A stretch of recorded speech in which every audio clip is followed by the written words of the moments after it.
na ye ni ye ye na ya anye ni ye ye na mo ye say na mo ye say eye sansem ni nyina kan ho bi it's okay but beyond sansem no what are the fine details what I say you say the devil lies in the details ye wo brofo bia ye kan sa enti I was said you go beyond the grammar I was say you go beyond the figures na ye bisa critical questions enti the finance minister say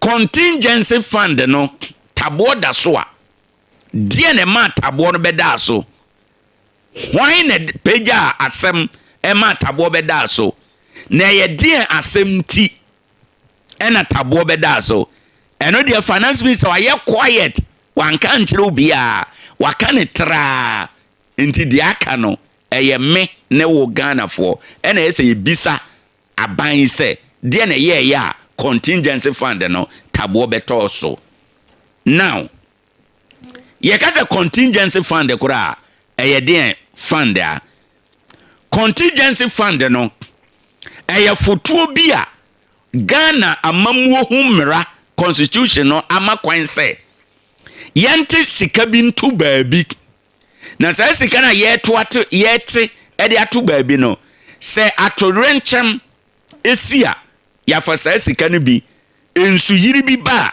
ya fasa sika no bi se mputupuru yani na ye ho so na biribi bebo ye se yade bi etu atesa ya fasa sika no bi ye de aye ho adwuma ana se ade bia yani na ye ho so na putupuru ebeba beto ye no nkwansia bia ebeba beto ye no saa fotuo no mu ena ebekọ akofa sika na ye de akoye eho adwuma enti contingency fund no ne bota ye nyina ne se eye fotuo a ye hyeda etie ede si ho se ye de to ho na atorenchem bremu bibisia ye nya ye ho atwaye nya fe na asamato ye no ye bekọ abesen abo ibenya besen bi na nneema sei enenti ena constitution no ye se yente saa foto no emfa ento ho enti se ye ka contingency fund na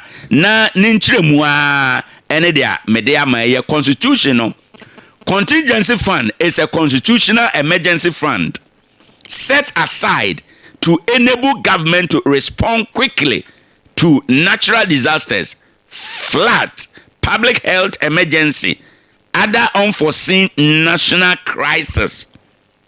The purpose in say to ensure emergency spending is not delayed. Ne purpose in no. Now, yehunu contingency fund no awie no.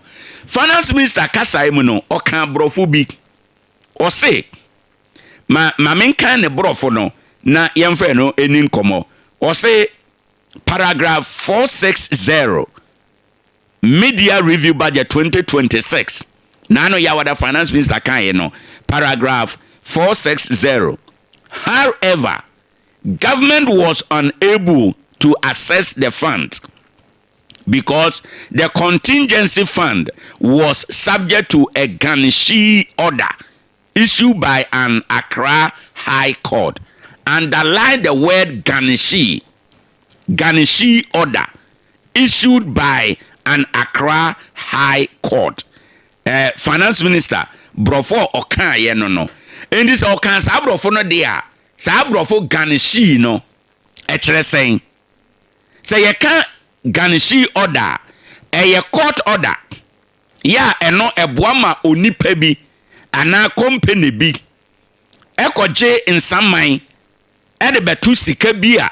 Sa sika no ewo obi ho ese etua ede ma oni akro no. In simple terms, garnishee a court judgment, debt unpaid, court freezes money, debt is recovered. So, for example, say a buying book contractor be pa, say contractor nya adwuma ema no, na owia obetua ne ka. Say contractor nya adwuma no wie, na a buying empese otua ne ka. Contractor no betimi akọ court.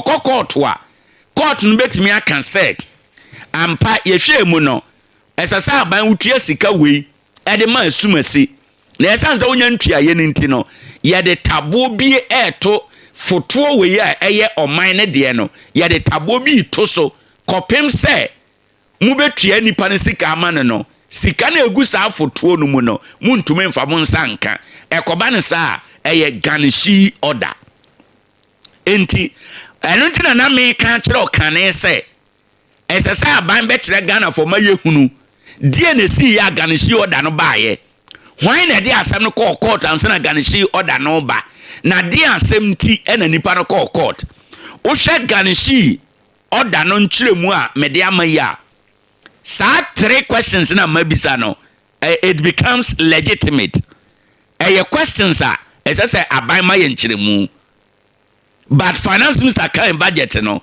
wan kyerɛm ɔkan no watra ɛna ɔtwi fa so ɛkɔ n'anim ɛno nti na anɔpɛ ɛwɔ Sompa Ade Akye Abia so yɛbiebie saa nsɛm wei na maka kyerɛ sɛ da bia yɛbɛfa budget no emu nsɛm baako na yɛaba bɛkyerɛkyerɛ mu te sɛ deɛ meyɛ ɛnɛ anɔpɛ enti garnishi order no simply no ɛyɛ court judgment enti aban ebetuma ba sɛ aban de obi ka ɛna aban antua ɛna nipa korɔ de aban akɔ court ɛna court no nipa korɔ yɛ adwene ɛna court de ne nsa ato a bɛgya padeɛ so ɛno ɛna ama garnishi order no abɛtɔ contingency fund no eso kopem sɛ aban betua nipa no sika ama no ama court yi saa tabo no saa sika no aban ntimi nkɔ ho sɛ the finance minister I can kyerɛ ye no now ye na ebisa sɛ saa de a bereben na obi betimi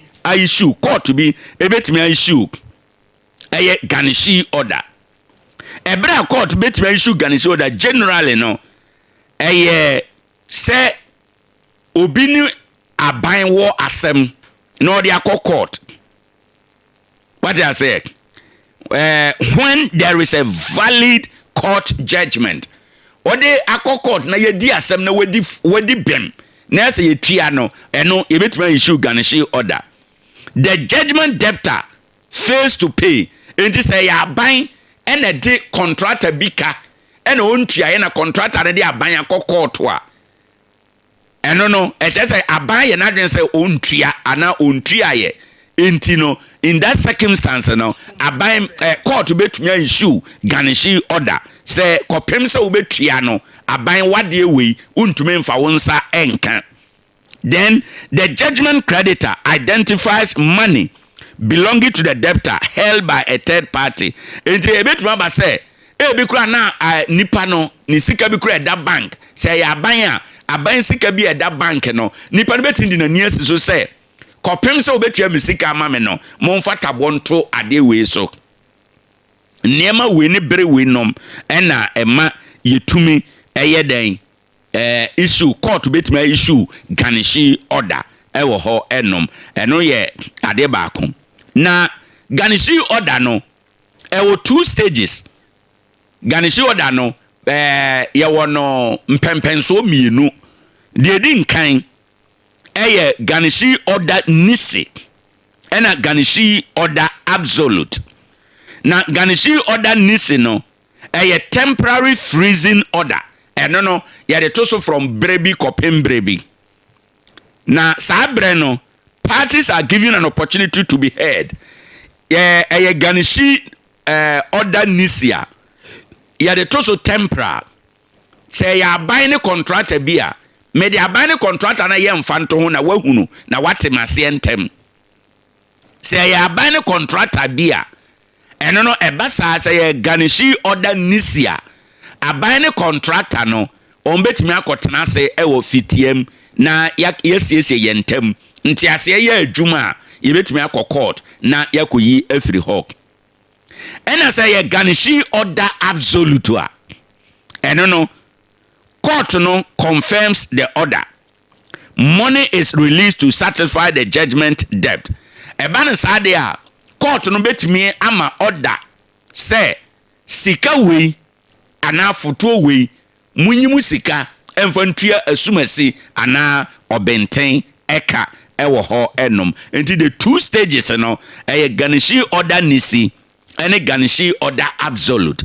nisi no ɛyɛ temporal ɛna absolute no court no bɛtumi ama orders say go and pay court no masa order go and pay sɛ manko tua you be in contempt of court and ebasa nipa no yɛ responsible say a finance ministry na the finance minister no obewo in a contempt of court na court no ebetumi agina no so na watwe na so. All right, na ene yenhwe what does paragraph 460 mean? Paragraph 460 no mekan ye no na ekere saying according to finance minister aban antumi anko yi contingency fund no musika if you say Accra High Court e de garnishi order atoso sika na ewo foto no mu no ye de tabo atoso ye ntumi nyibi ye ntumi fa yensa nko hu eno nti na aban emra kwan so no antumi ankofa sa sika no anko ye adwuma obra na ye hia sika no jaso bra na ano ensu ayire fa adehye asa japade ama ebi awuo ewo nkran na ye pesika aye wo ho de na ye ntumi anya no nea ewo mu enie na dia na budget no anka medika ka kire o say finance minister kasa ye no o kan tra wankyerem media budget review no anka nkire yen why na o issue why na o onya garnishi order no sika be ne wo munti a onya saa order no eka no eyesen na court case no eye de wo hia ena whether say order na eba ya finance minister kan wo budget mu kire ye no eye nisi ana eye absolute eno bia no budget no anka okan trasa na utwa mu ede ekoye eno eye enkomo no ne fa anope yehwe se ye ne mpanimfo ebe hyase atwe ho enkomo enti kakra yegusu a yebo enkomo ekoyanim na ye wie no ye bisa se ujiri se finance minister o kire ye sa o ma ye further details ana se ye nya no se de ete no a ujiri se finance minister by extension aban o ma ye hunu nipa ono na okodi sa adwuma no ubetime de message at your Facebook account no so eba ye WhatsApp no so a ubetime de message afa ho na nyina ye di nkomo se onne eye adwen ana se onne ye nya adwen se se minister o chirem ne ba ya ema sa aka no ba ye se minister be chirem ana se de o kan ne tra wo budget no mu no ye nya ne sa na ye nko yanim enkoma ye de nyina no the source no 2026 media review budget paragraph 459 ekosi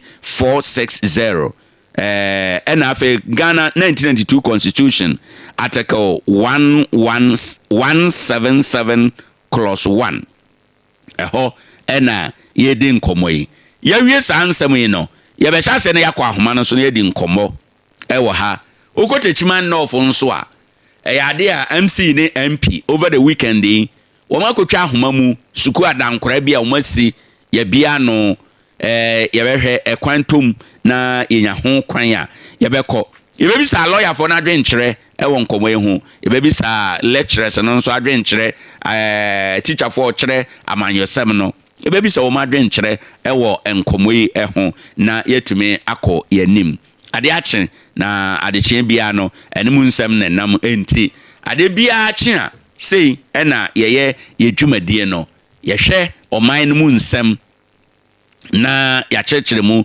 ama wonso wate ewo ha enom na anope minim wosore ye wapom tesɛn sɛ wosore apono emu nya enye hwe etwa sɛ ba sa nanso kan wakoma to yam enu papa abadwa so ebia na oyamnya ya na dwi wa na kra me pa cho kona kope damela TP Mr. no bi na nonom ebeboa wo say ye typhoid ebeko say ye fichiri ko ho hawa ebeko wa hunza bosome ya aso nti say na ebo nka ya ni nyina begyae ebeko ama ho ato nti wadaroma kope bi na nonom afi bi asawode ne ye abunu yade malaria typhoid wonu atontumi ne di wo na nyina ya oya wo general well being na wo pese onya pomuden a etiapo ankasa me pa cho no so de damela heba mixture na Damela Company Limited for no woman na yesa nri enyina womo kaka yese anope baby bia wo bia tumnika na ma ho enye ha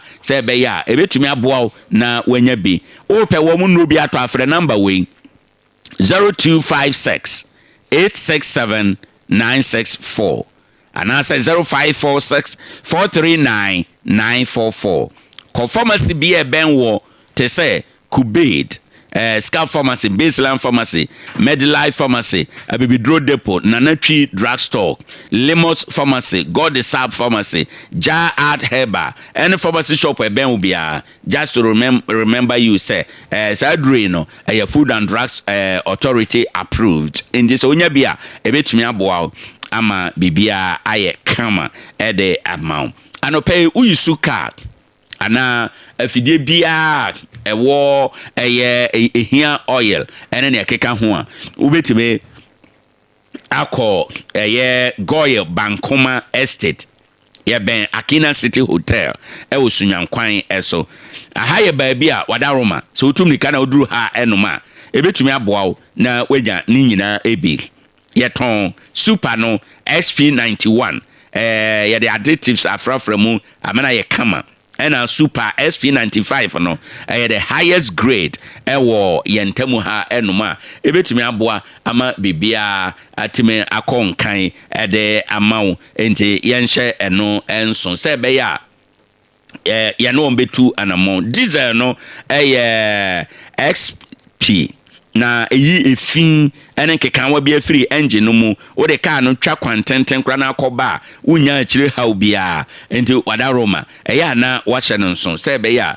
bibia betumi akọ enkan ama bibia aye kamade ama me ba cho ma menten komo we emfiri ho enom na yenhwe de a edi akire ye ko Kumase Kesman University ho ena Yura Samuel Osei Poku ochira de say political lecturer na yano nin komo kakra ewo ha enom Mira anopa good morning Yura say poku good morning na anopa wapom to say okay yeah okay yeda ase bebre say anopa woni ye ne etu anamon nyame enshraw na anope de boko wadaruma na no na finance minister kenkan budget na budget no se wo fa paragraph a 460 o kan honomo ese aban antumi anyusu contingency fund no efi se court order bi aba beto so Ganishi court order issued by Accra High Court na eno no wa manchire mu bia nti Ghana for ye didi nkomo yi na amanfo bi sa se etwa se ye kirem ana se se ye hunu the identity of nipana or issues are adeno okay all right enti no ye bo modern se ye behwe na ye be rezi ye wura no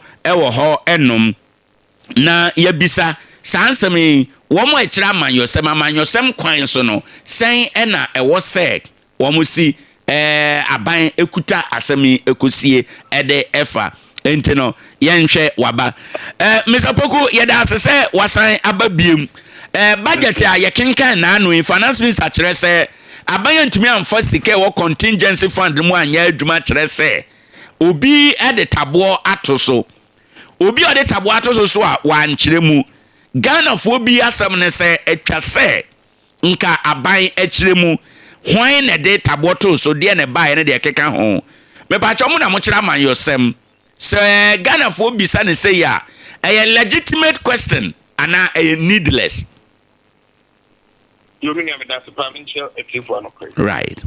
Oh, say, a bit like I say, you're in penny for no, or my stewards.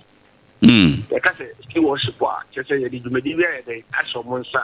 A member of Mumra, now on the Medina, the Mumma contact. Right. But I say, you know, say, Finance Minister Kata, maybe who say, now when we teach our expectation, accountability and stewardship. It is really difficult to say, Freddy Duma, na and say, Babu Mrakwaso, I saw me each them. Am I who the Pakra or the Tabona to so the reasons and I said, I could be in Tia, a day Tabona, into the Uncophobia Saturday, no Quanstrano. Right. And now that I what kind budget now, one chess any Pakrono. So obi per se ohun saade na anamon ben e wo ho a nipa no betimi afa so e betimi ama finance minister na by extension aban no wa kire onipa a wo de tabo no ekoto so any the reason entia. One say no budget na be public document. It is the best way in say so maintain what be ban obi so ya and e ko betimi afa so betimi petition aban no e be through Ministry of Finance na Techiman then Abba and I say Parliament Hona Oko the teacher born one jam so the Parliament do no be a minority in particular to me I call it for further and better explanation as to why na a data board to so na need na if it's a Parliament you know ma me how many representatives in the Africa we so na so man for no and media between person. Right. Wadaruma, Usha contingency fund by definition. Ene ni akeka ho a e kire se ya foto bi a ensase ye toto na se efi so obi anima de chiemu ansem atorenchem ne ade e betumi aba ye behia sa foto no wogiri se de asie enu ntie se going forward no ye kwan be na ye se ye de fa so a e ma no nkonko ye se obi ane abanya issue pe na wakotam eye injunction anase order bi e de atoso kwan be na ye se de sa foto no e fa so you be that so say dia be na amaye hu say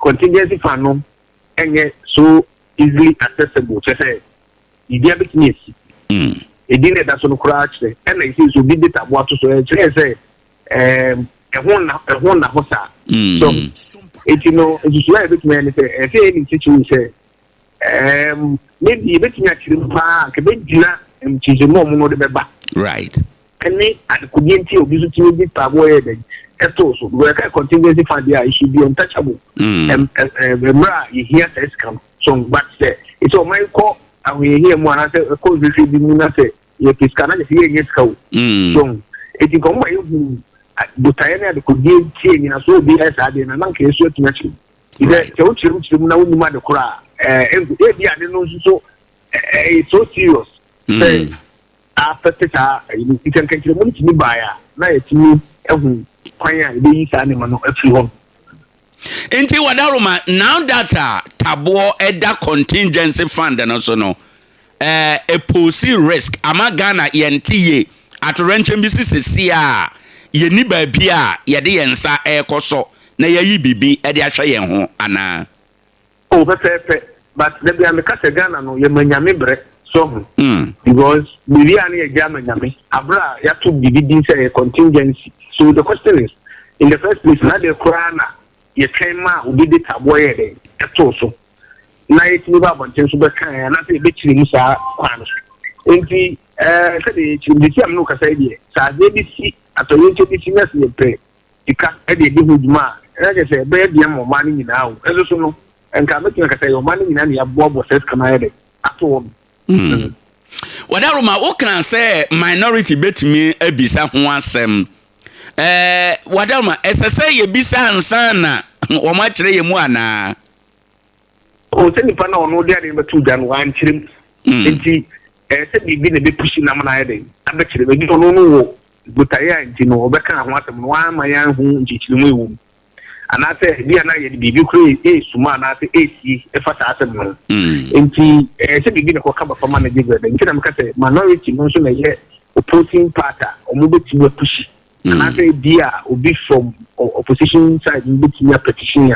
I think finance minister was actually man be now or the budget not too done. Right. And any other Ghanaian be onye a member of parliament. Obetime ebisa sa question no e de asoma a member of parliament be say onko bisa sa asem no mu emana na. Pepe you say also man you just say economic be. You know you need autocratic and say military government no that say obi ntimi nka asem ha no. You know petition say obi ntimi petition ma yi chief justice no sa na and also between yako na yako further explanation from the finance minister can. Right. Yawie eno no budget no nyina in total said your finance minister ekenkan ye e de kire ye na no wadaroma de na strike o kese pa de na hu se eye high point e na de na ye low point e wo mu.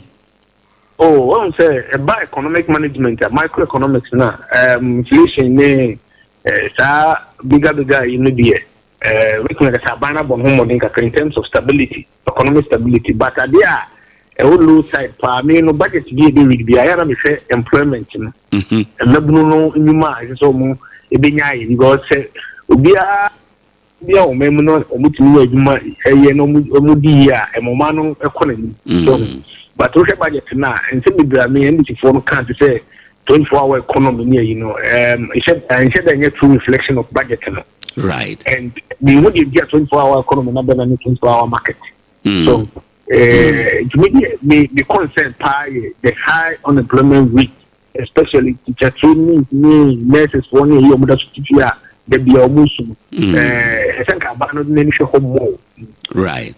Into what what critical questions ben and minority side no was say omu erezi base omu debate a oh the main here maybe na make happen so say e dey ben aban no wa e ben ma ye mabunu no communia ye bibia na economy no ye inflation ye mani nyina the question is and then I reflect on Mabutuma and Kofa or Ghana, you never be according to draft depression because of Sani Maui.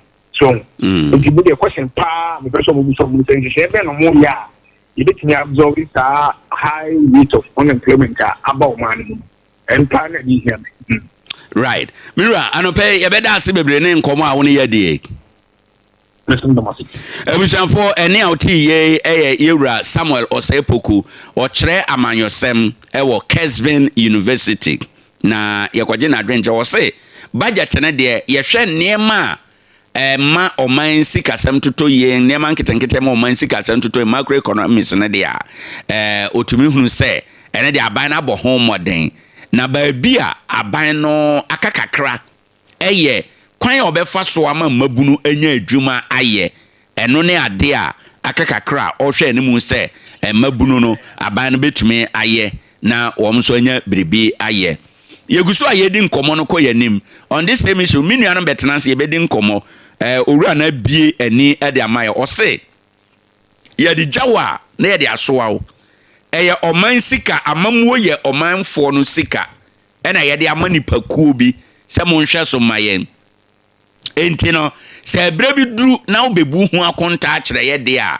ezo bu akonta no se de be ya uwie a obi anya ho asem emisa na ne na no finance minister ye ne de asem bisa bebre ewo ho waye proposal se dom kuma na ewo na se bedwam no betimi abisa dom kese no kese o mu kirem na o man kirem nti dom kuma no betimi abisa na se wo ma misa Ghana ni bia obetima chiro krata wasem bisa de asoma wo MP se miwura gie okọ parliament a bisa sa asem we fama me o se enu ntina ye dodo amamuo no ti bibia da ne kwan mu a eye kama enti yenhye eno enso na yentoa so sa nkomo na ye behwe de na mra eka ye behwe the legal perspective ye be bisa lawyer for no so adwen e wo sa asem we ho na ya hwe se whether or not contingency fund no eye lawful say ye de garnishi order ebeto so ana because they, as the name implies, no. So the sea at a rancham kasiye bi to Ghana. Yade bi tu atesese ya. Na ye pesika bi asom e de akra nuru ye de aye bibia yenya efise according to finance minister obi de tabo akwakoto sa afoto no so tabo na obi de akoto so no nti ama yentumi asese we na masompa ye so no nko budget bebrebe no emu niema bia ehia nchechiremu no ene na yasha ase a yeyiyi ba no. What I say? You be in sa kakra kopem say ye budget no ye nyina ye be hunu emu ensem anope nchame no be di nkomo anase ye dwumade nyina no wo be frɛ no wa kyerɛ wade ye studio number no 0597 994 994 0597 994 994 and 0509 438 461 ebreso a na waye den wahye no so wo de aba abeka ho ena no pay so ye ne NCC yadwa no panimfo tenase ye bedi nkomo a ye bedie no ne nyina ye bisa se Ghana for ya ye patriotic ana se ya setena mu no ye sense of civic responsibility ya said yes o man ma no ye yira no ana ye nkomo a eno so da pono so a ye bedie e wo ha enom e de amayen enti no moma ye nhye no so ebra ye gusu a ye bo modern se ye de enkomo a aka echi nyina no ye de eno so ebeba abeso so e de ama enti kosowara na kan ye ho e wo ha enom na yen hwe sa data na yeni nkomo aban ewo programs ahodo ne policies bebra wode aba edwa eso na sa policies ne programs a wode aba edwa so no na ye pese ye hwe na eno so yedimu enkomo na ye hwe system odaroma obeboy bra ye Facebook no so na behwe ade ewo ho enom Facebook account no bana behwe ade owura Musa Dankwa ede nkomodie bi aba beto abonten na sadia yewura Musa Dankwa ka no aban MPP aban no wo mo de policy ne programs bebre ebaye na aban policy ne programs a ode ebaye no Musa Dankwa se waye survey ewo ho bisa Ghana fo eto aba no na Ghana fo eto aba no dodo na asama wo mo kan se no academic fee policy. After the big push, any tax reliefs are abandoned aba. Eno, after national apprenticeship program no, and then one more rating high pa. I will ho enom. Na policies are enkrofo ejidi say enkoye na ehian kita hundie wo ho no. Women's Development Bank enkrofo say aban sa aboshare de enkoye 24-hour economy no policy and program no say eno so enkoye omo scores na omo nyaaye no e wo form pa enti eye de a omo de bo aban ekoko enti osha no academic fee policy no score 6.1 and the $10 billion big push score 6.0 and tax reliefs say enuma no a to eda nyuma so a abanya tete so say de be omo ho be han wo mo eno so score 5.8 and national apprenticeship and adwumawura program no score 5.5 afi yeba development bank na women development bank na 4.6 and the 24-hour economy no 4.2 according to Musa Dankwa no or say we ni said ya Ghana for to aba no bia ono wo mo etwe nkomo wo kyerɛkyerɛ mu de kyerɛ wo mo no ye ne wo mo one wo mo kasaye no wo mo kyerɛ mu wo ha enom ododo adamfo nana Kwame Owusu fa asem kyɛ Shaggy Atran Shaggy, good morning. Yeah, good morning, Pengazi. Na pum to saying. Aduma. Yede nyame ase. Bende. Right. Ya se na watch na weekend no to saying. Can you cry, mama? I'm glad I started up Friday. Okay. Right. Yeah. Right. Yeah, kwa baby. Yede nyame ase. Kwa baby ya nisa. Okay.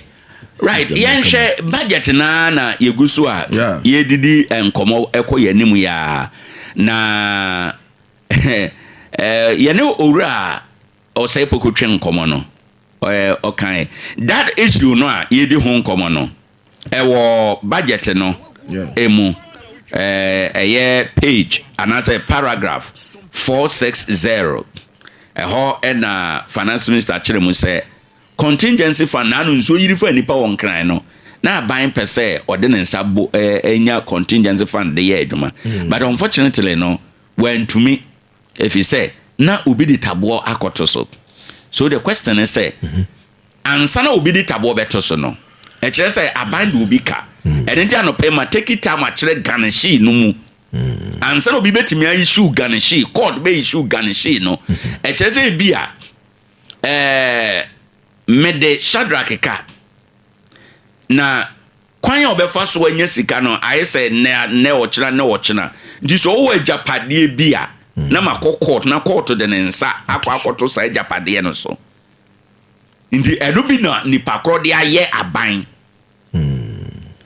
enti nanu a parliament passe say wo mo atwa sika e de akọ contingency fund no mu 30th June 2026 enso yiri fa nkrofo no na parliament etwa sika se yemfa nkoto contingency fund no mu na yenyinhwe nipa no a wo makwa ahokyere mu no sika no koto mu abayantimi anyi in the sense so obi de tabo atoso na finance minister be kan budget no so kan kire yen se abayantimi anyi sa sika no fi so obi de tabo atoso obi kro no so de wankyere asem kro no so de wankyere asem e baaye ma obi no e de tabo no koto so no wankyere amafo ye speculations amafo say contractors or de omoka a ontumi ntua ena aba ebi so asem e kan say nyese aban ntumi ntua but finance minister adopt strategy be say yen spend it yen niska na ye books mu asai nti da bia no na ye books mu ye kama wo hwe ye books mu aban abo no homoden o oba ye kura wonji loan oba ye kura wonye esei nti ebetimi aye one of the strategies ena ama nipa no asamane aban ena wanya sa court order no ba ye no ro se poko din ko se amamu te se ye de ade agya o ubebu ho akere akonta akere aduma wura asem bi obeka na say ya asem a unya ho asem emisa ba we no de asem bi sa wo ho hwan na de asem no court asem be nja nipa na de court na ka de ka sika sen na ewom finance minister kan tra wa moso nya sompa kra na akotwea ba ka nipa bebira adwene nya ma so sompa na ahwe budget no akotwea ba ofiri o kina ko e betwetwem bebira ba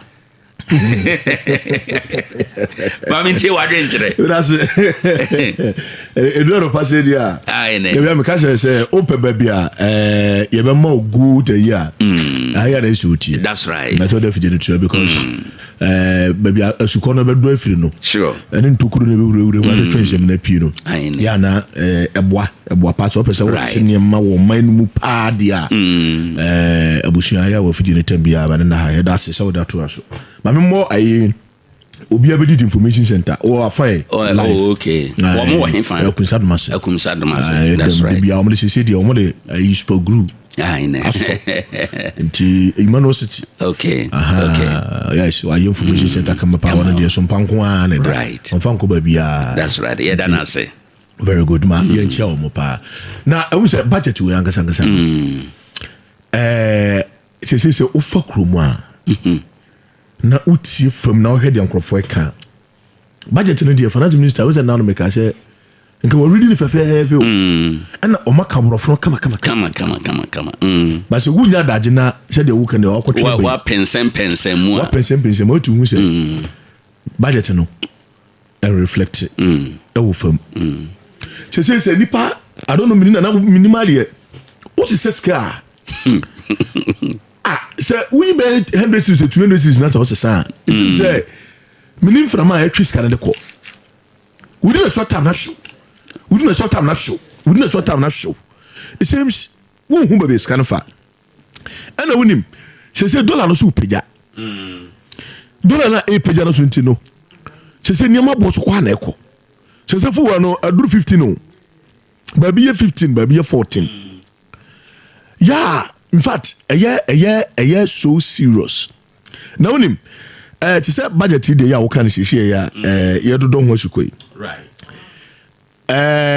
aban awriska say yem fanko di djuma we na obi di tabo atoso wa bra as a finance minister wako gina parliament kan wo manu esi kasem kwata no de wa yesi asese ne ma nyina akere yen na ho na tabo atoso I don't know as they say yeah hwehwe yenim ni pa tabo atoso yenim senti a wo de tabo na yeden atoso eye hwan so nipa be na jedi is it true ana strategy ena ye faso ama service bi onema bi asisiye awo kwanya emwayen because you know one thing eba de sasem wo ya finance minister kan sisiana I don't think say emuda ho magana for Ghana ni bia ni ho asem wo yi obagya tum right because se me ena me de tabo ato so contractors e bia ban de contractors bi ka ena me de tabo akoto so a eno no ese so mayehu right ena me kra de kra me for me enye fede because yede ofin hunsuo ene no na dwen endi me for me say aban feel say oh yede contractor for we ka yetimetua say akase mo kan kire ya enye fede but say mo de behunta na ensamtrofo beduaduem akohunu no eno be ya nimguase mom because we omo okay enye say Sompa awura makotwe ya ba nko so ya ready budget abi ododo medase ma yenkwa ahoma no so na yenye adwuma ye ko eye krobo nursing training school na ewo ho no yese anope eho aye butu nkwada no bebre tempenten kwa ewo ho asuafo no na yenim ne yasie potenti yenkwa ahoma no so asuafo no bi wo ahoma no so na ye no mo nkomo. Hello, good morning. Hello, good morning. Me ba cho apom to say yo wada roma why suani yenim ubeti ndu din atudwa untumi so there, that's fine with us. Oh, make me the atudwa. Okay, within the Charles Camara. Okay, yeah, that's bebre ede na asie ede na ekoso ekrobo nursing training school mu ho en ma no pay ya ubedi ho adanse a kire yen. Okay, na answer na meka say ati ko no mo fan tele kakra say e di chi say da nye papa ba me ke so ni kakra ma we de be no obiare lenta. That's fine, utwi no kura na ya wakan kura ye kama pa. Yes, no de do so de dri but me ke no ma kakra ni ni. Ese palo we obia why you want to say autocratic leader. Ono no de ti de no de kano. Inti ono no ni rule say odiba obia ni ko ya obetimi aka o. Even two things okra o mo ka o mo nti na so. Right. Ana yen ko attempt to pa ayan. Obetimi agidi say samra yen ka sai schools bebre nyam nie ko o mo nyam nie o mo da so e wo vacancy. But yeah, quite no my every time for we are always the first to vacate. Your mouth friends are yeah, the first to come. Your first year, so your mouth next Friday. Didn't move up to this Sunday, not Monday when you started clinical. The sound here clinical. Oh, 3 days, Saturday. About 3 days or so, I was out here 50% last time. 50% of what I know. One say other things. What you say out here once year. I am mama again. Right. 50%. No, only 20 1 50% or more again in this. See, I know, what I say. Yeah, 5 weeks you do dying. By the end of the day, if you get that away, not a call move to. And also for dancing, the I think I was saying that school will provide the uniform and other things. Home visiting back now. Oh, my own. Yeah, Capel. Now, on no catch yourself. Obabo assume. Obi can be some type of Obabo assume. And a powder seat, brother. This is your book. Yeah, no, man. Okay. Nti wadaroma sadia wabobɔ nneɛma waka sɛ bebre na waka bi akyerɛ yɛn no ma yɛmmisa na yɛnhwɛ mo ne school mpanimfoɔ atena ase adwene mo de mo saa nsɛm yɛ akɔto wɔ mo anim officially. Thank you very much. Yeah, this after when you say now ya no craft meeting. Nipa no hukura ye hukura tete na ye edine sen. O nipa na ye no atena se aye meet to awie ni. Na aso tete se ye ko duru ma me no ho a. Na ono no ayira. Okay. No ayira na ebia ye bibi awie no aso akira pre ma me no. Aso kan kan foforo o ko duru ma me no ho a dia o na kwa me. On tie. Ka you ba ye say ye share utility fee, maintenance fee, entertainment ye ba school be fee no. Ma me we ba de fee no. That no more will not. I don't know. Come on, you pass it. Come with 2 months, sample of a general mamma. And so, who made the no come on, I will feel about me for money. Come on, I will feel going to pass I general mamma. And some question cry, quantity to know the material, and some not so.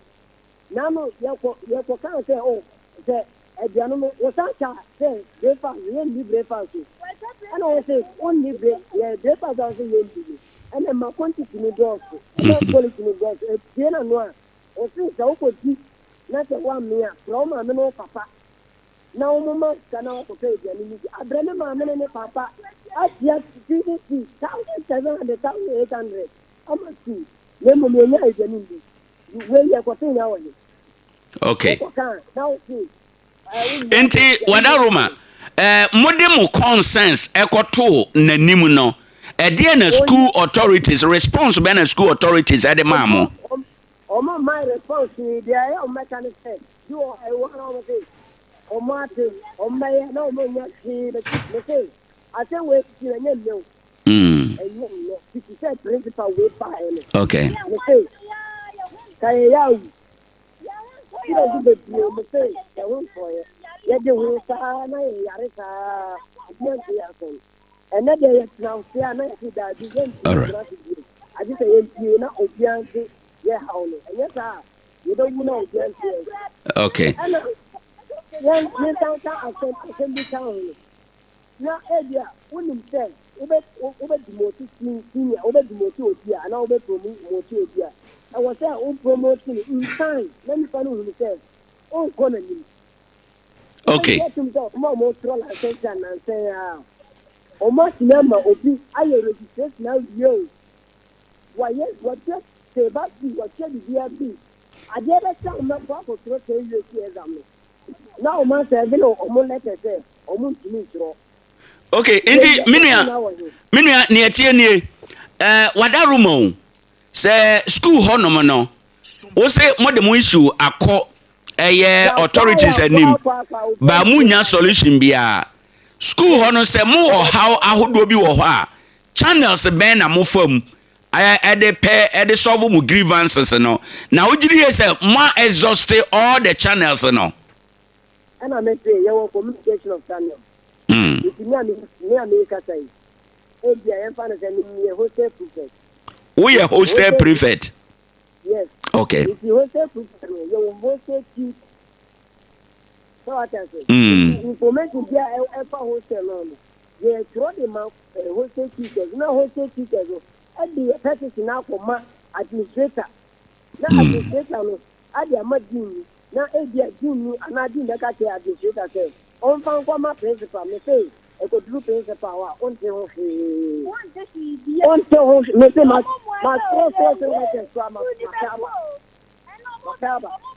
okay enti anope dia na mo ye say si e wo school ho me say si na brema me no onko wanko dia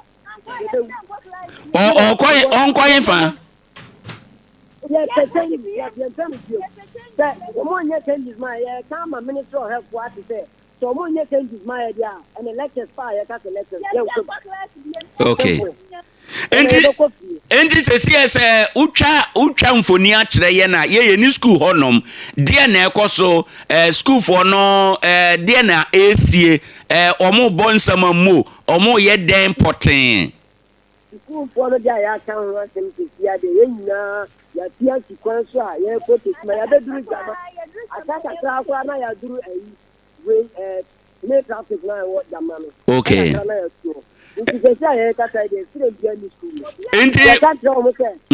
we are giving the Minister of Health up to Friday. They say enti sese no Techiman na mo ba hwan honom mo ba hwan honom mo ba Techiman mo ba hwan ho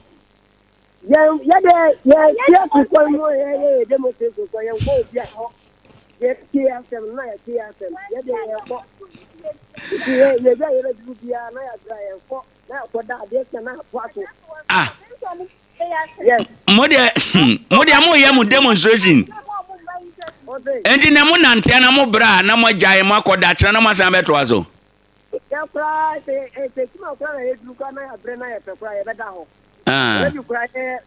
they are treating us like animals. Na mode masam na akoto empanimfo e wo kuru yi anim e bia MCE mabona mane health directorate mabo mane regional ana municipal level mabo panyini bia mane me ma clear example tell me boy so unim ubetina find out from one of the tutors ana principal vice principal na obi I was so distant say last semester ye say I be demonstration and only ye inside demonstration and only yan fan job on Emma na pattern na almost a principal to coin Emma vice principal grab by the past students I tell say the problem don't need how you now is to principal no back on mess of it you see now ye can say okay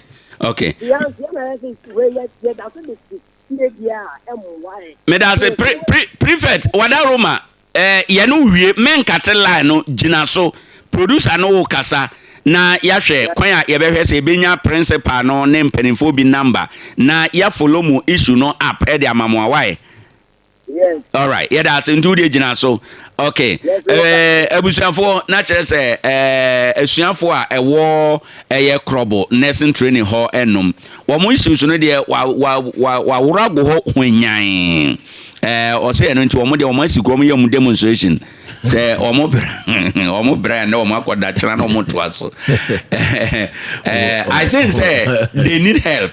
And some coordinating because demonstration they say you're coordinated. Yeah. They need help. Into no I was so moto to my inti. Yes, of course, Oko school onyane a wo pepe sa. But to the bizona ya na niam no bi so hard dwen say wo kan. Inti say omo kan in such a way say ebeboa afanu nyina na school no. And then Quadanda China didn't because so. But although my main quick one on that say will be I was school for Nyabutre. Yes, first of all, I saw Nyabutre. Yentim Tranka say, or the Omoyan Omontos. No, I just saw Nyabutre. Omo problems, sir. I think the school no more authorities, no, or mon for the right channel, no. Now, Omunja Jumani. Sure. The demonstration the crowd by yes of 50 and West Abont. Now where was you do Techiman never done yada. Odana what an idea never be abadano amwa rende. So many about. And I even cry I was say almost submit petition to authorities. To authorities. Say Abia made a example municipality in Penifo wom. Yeah. Yeah, well MC or ho. Or no, yeah, MC na head of municipal education oversight committee. Your first committee no MIOC.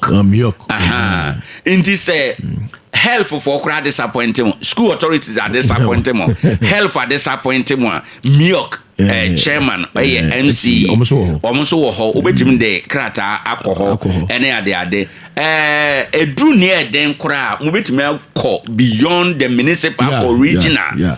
Inti no I think say some be demonstration kra kwaka omansama omon coordinating ye ema enema to ahande na omanya solution yes on be demonstration but then so solution biamba na for good inti yes say come the one thing for some minute no correct inti so munya to wase na omu ha o be sa ha na mosi kromu yi enkrofo ema ena mo yesi kromu no enkrofo ma na ji kromu no kwan no so bibia betimi asi why na ga dem mo si kromu yi ni nyina ye issue a e say ye consider ni nyina enti no mpanimfo mu tie na se mo betimi stop e wo mo stop e wo mo enne munya woduma sisia na mo coordinate ade ni ye mfa mo wo mo say be ya ye be wi ase no ye kobra wuo enso na ye sompa fe anyway quick one na ye we budget no na ye mfa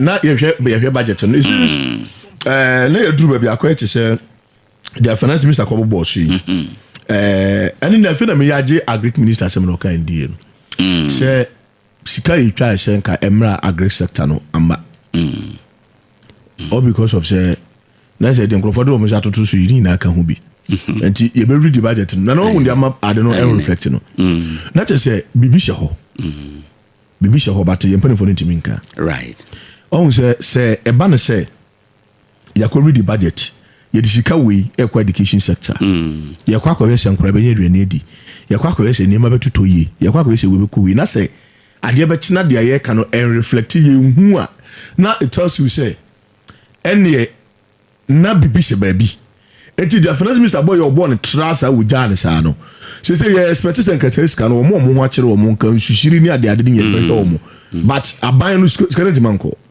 enti ntima hwe wo mo so e ka bibi akere say ye sika no nsem no mo ko read no enye no ho anu yie na eba right because the report no buy na chese how because the one citizen for one citizen ko to ade we na ade no obi di nsa akoto one citizen so ta no yentiminto yentiminto no tells you say say enya impact we so but so what must na say me say pa very good me say enti as I say finance minister omoye very smart ewo na bibi won kakra won beginning no ye ka say o man na yetim no the wo musi handle ne makọ gidigidi no o se nipa bia the pressure ya ade a ebe ekọ wie no won hwe ya pressure betima ma wakọ wie ba bia eni se nka okọ wie kwa ye fa so a ye $100 Ghana ha no amwaye sa Zoom Lion contract na ye twa no amwaye o so o de ahon pepere ye niema bia wo bra wonya tumi a and now the emotions eye niema bia ebeduru ba bi no obenya problem a nka woto wo bo ase na nka wo hyehye ko ya nka bukọ ko wie ba bia Ghana fo nyina be de beti wase enti de bia me ka se wo ye aban and now your political party na se o campaign for and now ton message na person ba ban mu a nka bibi ti se tax bibi ti se fuel bibi ti se dollar nka yemfa ho nsem enye campaign right anaka yemfa pressure enko ho right because all the pressure go you get problem you no be wo abano no regulate you no be wo ha woni su to me bibi ti se dollar woni su to me the dollar starts to rise untimi ye no hwe you can't stop it because nya wo dia bibi ti se fuwa o se fuwa ko so pa na wo ana won to mi du hu ko so se utwem pompe na hu letter no direct say you know ko ti say what say using boot no but now no inflation you was not the get inflation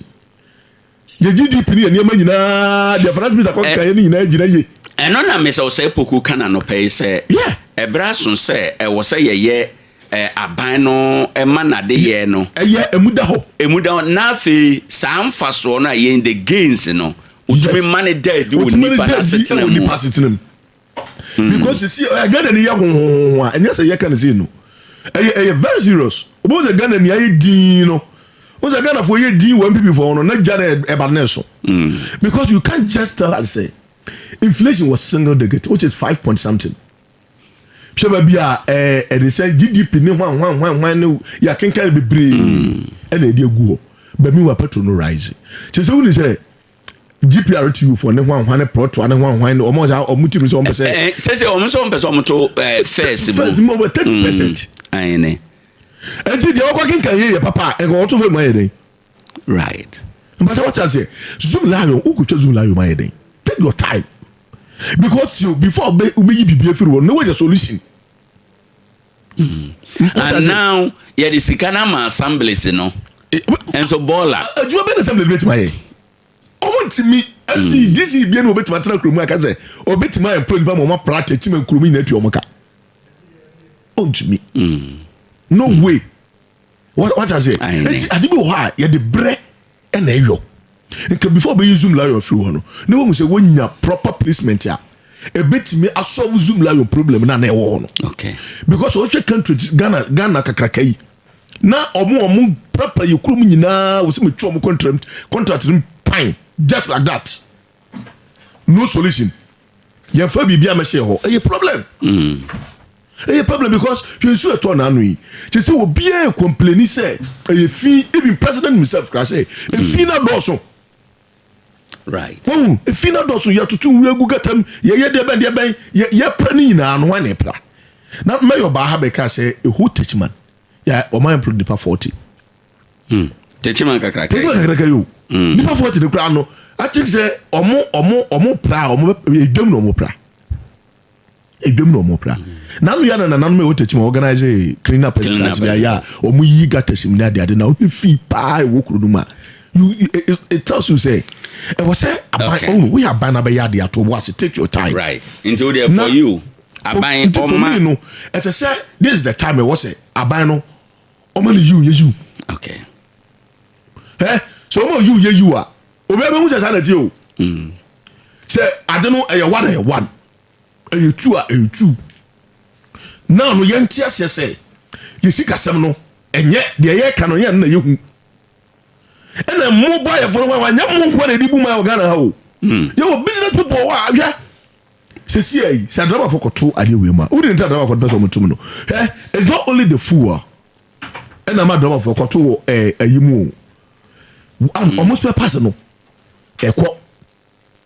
Spare person or moton or motor, you go or carnason. And near my for fra, and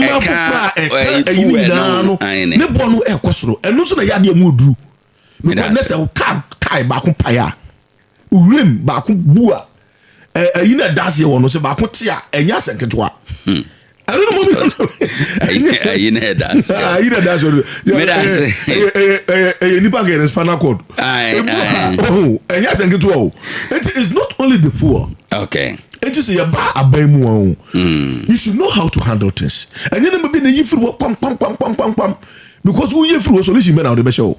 Me da say mami ntie brother Philip enso na at 9 o'clock anope no said the medical can ye ne NCC for betna say ye be din komo ye hwe Ghana for say ye are we becoming more patriotic and say your sense of civic responsibility no and aba form ye ne NCC for be din san komo ya for Ghana for ye su ne yade ye ne ye bibia ehun. Brother, good morning. Morning, Nana. Na pom to say right yame adom bibia eboko. Yeah. Right, in komo e da pono so nanu ya wada na finance minister ye budget a big document na ya sha se ya ye yi no 11 edidim mu nkomo a na ne ye de aba no ye gina paragraph 460 wo budget no mu ho na finance minister ye kan say 460 no in fact over 469 no a kire say parliament etwa sika na anu atorenchem si enkranso yiri ye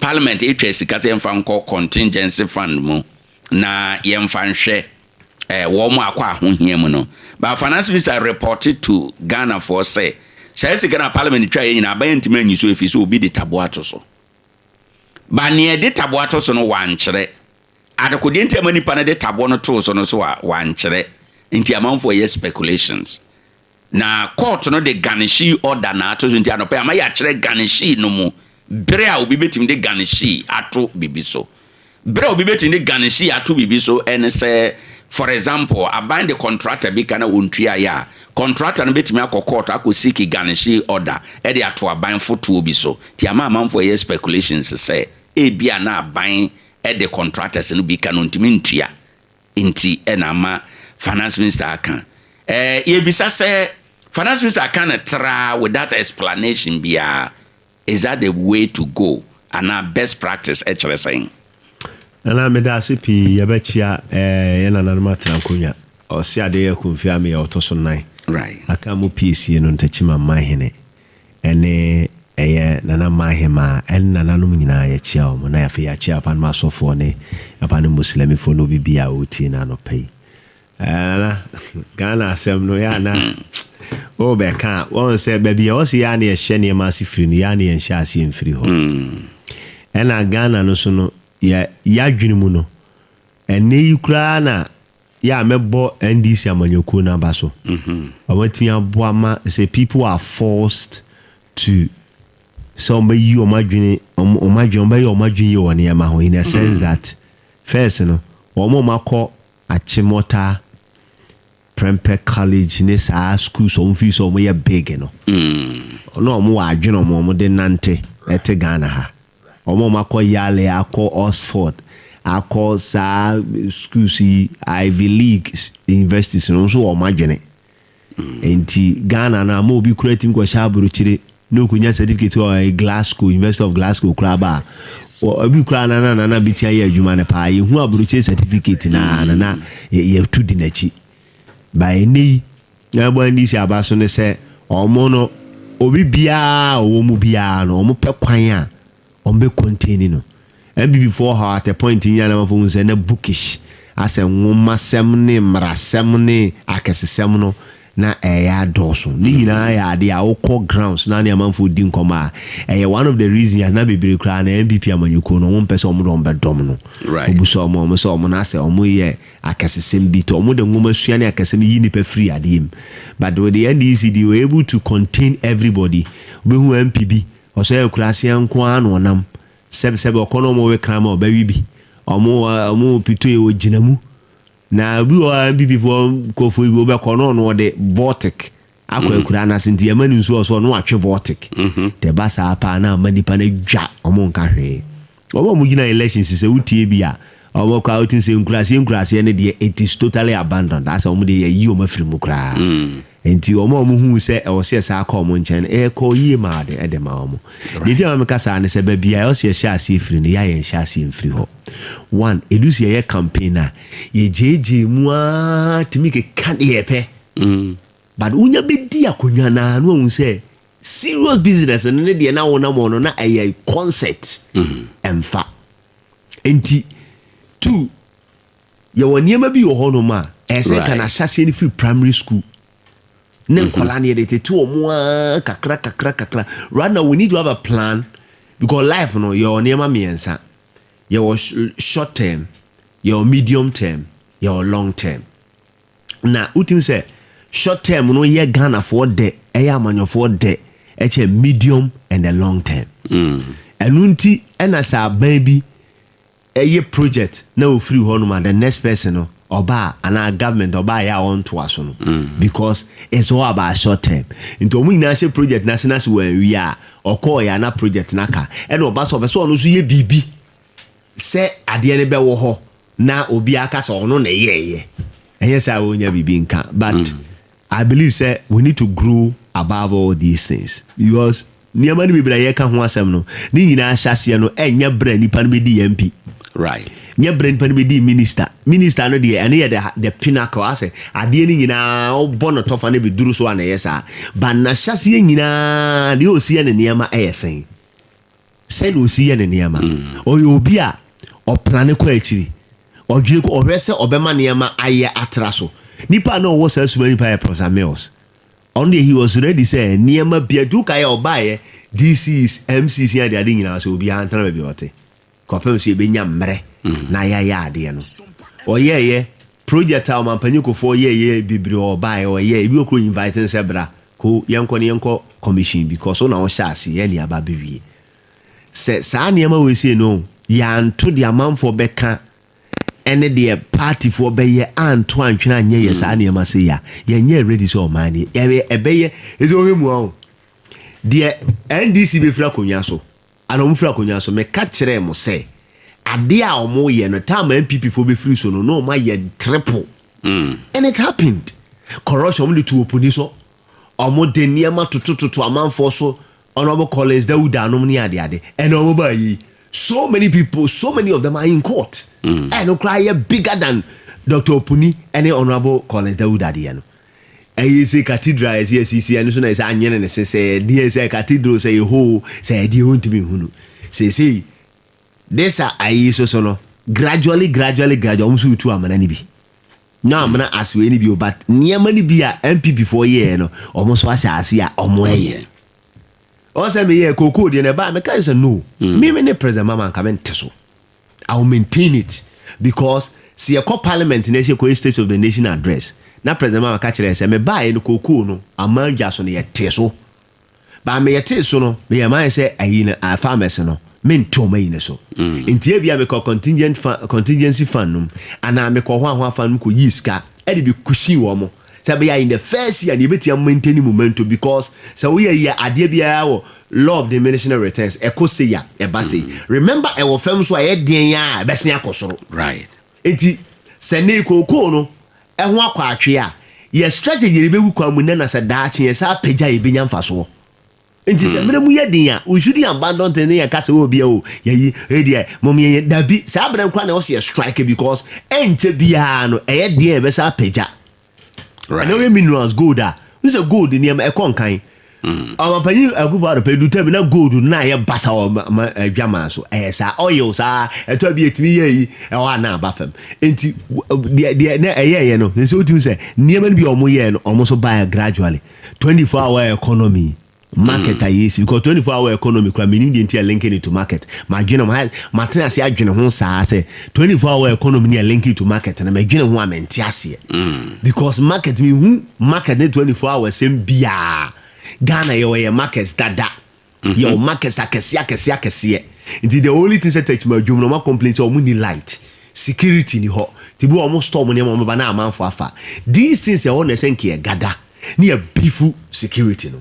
Ni aye ho ene yesa anajo kra na be ye ho na yetimi a programme no na anajo ye dia market no ni ye ko ena ye ke na obi ga se o be ye 24-hour economy enso so factories kra woni bi wo mo ye adwuma pa obeti ye adwuma factories ansa kra na feed market ama manfo ababeto na abede no watimi aye you understand is it 24-hour economy it's the way niam si koi it's o man panyu mahama ka na bere se aka little over a year na o be free so ade o mo say no de na unhye de hu ayi bia enkransa de ya na no kra na ayi Mr. Shaggy ken hwese asi ba ko ha o ene de ayi akroso ene aba de sign ye ba bisi what kind of funny life is this abra market ni bi ho so ye buy ni we look at architecturally no de ene de be ka ho a e be suit to the 24-hour market economy no because your other projects say sika ye no ha no say the biview because na World Bank project o ma be ya ma ye betinya augment no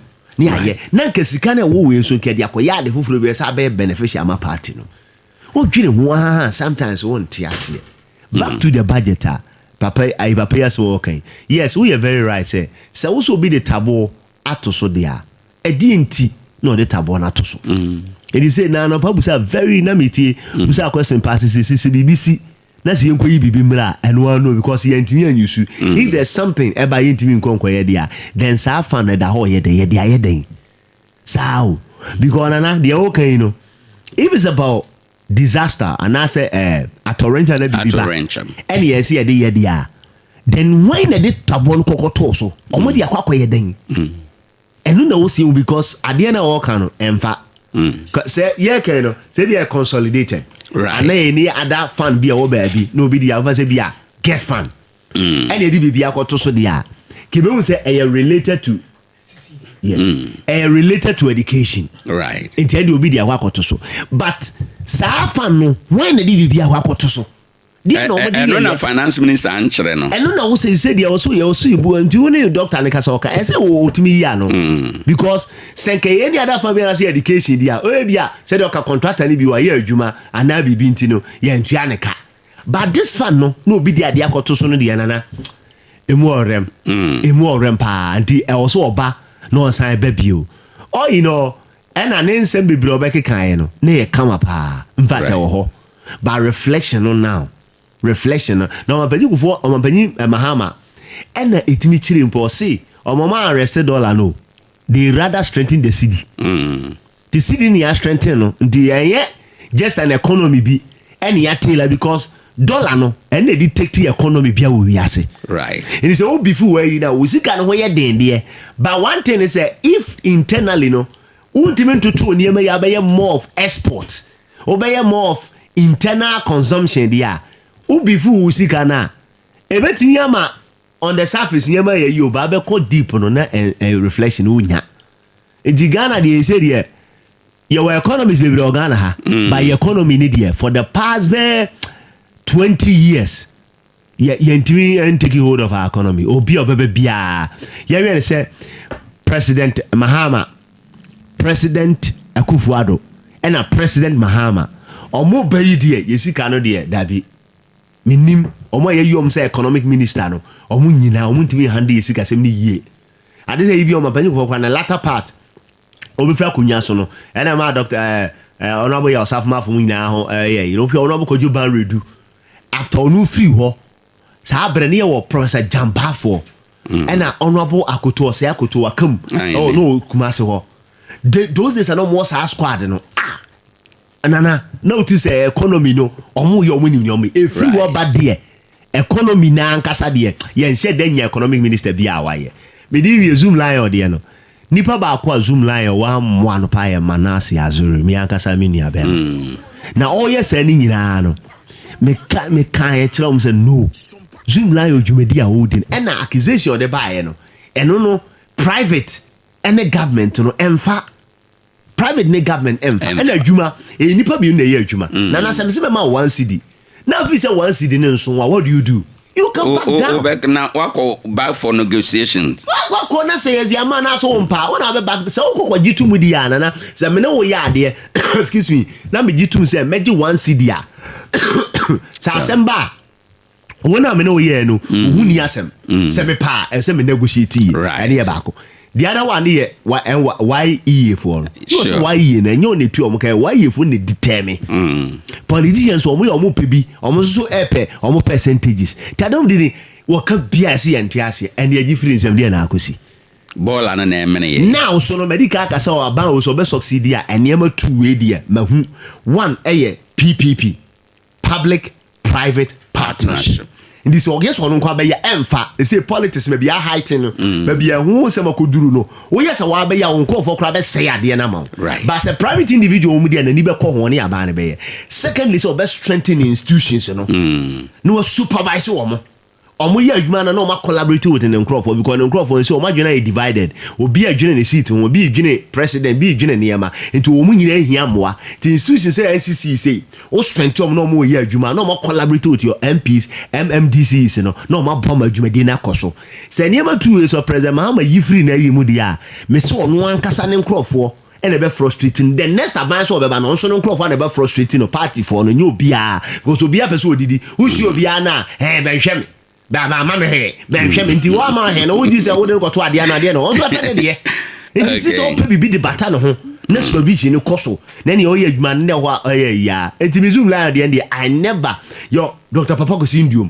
whoever say revoking a license and no ma nya adwene da say wo de so be mpa with the resources na wo no enka wo aban absorb it mana yi ne yeketu abi ne force no ma ne nya adwuma na ka kra ye nte ne strength ade no and I would ade no man ne nipa ni nyina say ye nipa ni nyina yi o madi all because of yi mfonso a o ye kakra bia no na ade akebeti a resolve nti e to da bia nya mfonso no na ese ye hwe pese e wo say ye hwe de ye betimi akora no mfaso ade ne de ba because wa man kwa yo play na ntimi kwa bia difo no musika to Techiman na okobu pe kro otimi koyi koda GN bank ho nti wo kra na ese go so consolidate base no now de o ye ya wo betia force no wo betia compel no amana ye nyama jo license afru se mo gigigi ye yesi ya gigigi ye bepem ne ban yesi clean up ne wa clinic ko bi he ba bi agina ne gina enti minu me giri se individuals no companies ne ewo chefa ewo ya mamuo no in terms of development and employment no the entire employment some wo fam Africa ne say ya juma dia ko so mu a so mu ye yo hwa de bufo kra betum enti abasa na nipa ne yesa na e affect edi me de say de ne wasi go na ba bia de ne ma ne sha se free na mani ani ye mva wo yesi ye two free base no ni ye ni ne kakra na soro so ye so ye me da say sanity dia brother Philip na attend can station manager Sompa 106.1 FM Techiman Sunyankwan so site ye ka kire osa no pay ye ne NCC bedin komo penina ba inva ade ba kwa manu NCC director there or ye very time conscious of any time ni agro ne 9 ne 10 ono de ne nya Africa man time no bia anyway ye da mase bebre ye ne no betwen komo ewo ha eno ye wi a ye be for frɛ no nyina bom na ye de aba Facebook messages no bi ewo ha eno Masaud ewo Kumase Bantama or say, can someone show me one single policy that President Mohammed's second coming has implemented to improve the lives of ordinary Ghanaians? A question. It has shown clearly that NDC has nothing good to offer. Oh, ni omo ye nyina ba bia dollar ne the fundamentals no stabilization unhunu ye. Ana eno ye enkomo a ewo ha enom na ye bedie e de amawo. Enti yenhye eno enso. Yes sir. Mira betna sese ya na ye de enkomodie no asese so ede amount Ade Akye Abia na ade bi akye munsem na yede emawo enti anope opanyina transe de ma me na me hu tia wa kete na memra me ba ya yeshase ede enkomo afri ha enom. Are you ready to take your theological education to the next level? Order for so we reverend minister or software and sempakani elder deacon and our church leader and now so we jidinia obasa hu twenum kanya and your word for Christ theological college and American farmer the hodie what the nimdie aka eye huhum niema onyankopon nam so afre onipa no saa so and watch the chirefo a broni so we season are you well equipped in both spiritual and physical knowledge. What should I do in VP? No nimdie sronko our Bible and church Greek and Hebrew and the account. Word for Christ Theological College. A whole and you share the Edoso Bible num etchere Emma wo twene kan. No what nye twanamo a edo be kodan kwagem. Word for Christ Theological College. HM ewo Jaco Community Days Senior High School no. And Techiman Melcom no edian mo hwe no. Meeting days no eye efiada bia 3 p.m. to 6 p.m. Sana memene da so eye 9 a.m. to 5 p.m. Programs are all running in Binie. Certificate courses, you know. You have certificate in biblical languages and here Greek and Hebrew, beginners 1 and 2. Certificate in ministry, certificate in biblical studies, modular 1 and 2. Diploma courses, you know, so your diploma in biblical language, Greek and Hebrew, diploma in ministry, diploma in Bible studies. Any the account hopi. And to other four, oh, Pebabia, you bet me a church or Kirano, yet doso mu. No one who said that by a dad sitting a monument in the Atoto, not me a precon kanya. A word for Christ, Theological College, WCTC, and I make come from out. So, your forms in the bitwa, Casafidia Uti Yai, Ubabenya forms in the Biato, Ubetia friend 0246 979428. 0243 104471 and that's Obetia friend 020 4979428 and your WhatsApp and a call. Word for Christ Theological College. Wouldn't when you go past some so best we are singing.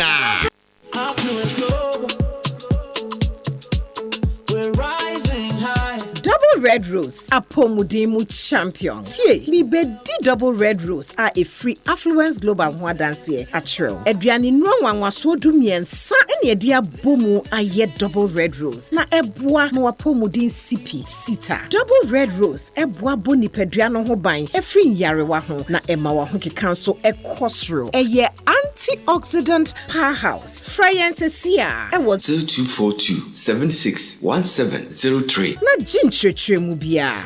Techiman Sunyani Contemporary so. Goil Filling Station, Bakoma Estates, Akina Hotel in Chemuwa. Double Red Rose, Emma Wapomode Mapa, Nema Wodayeson Ebem.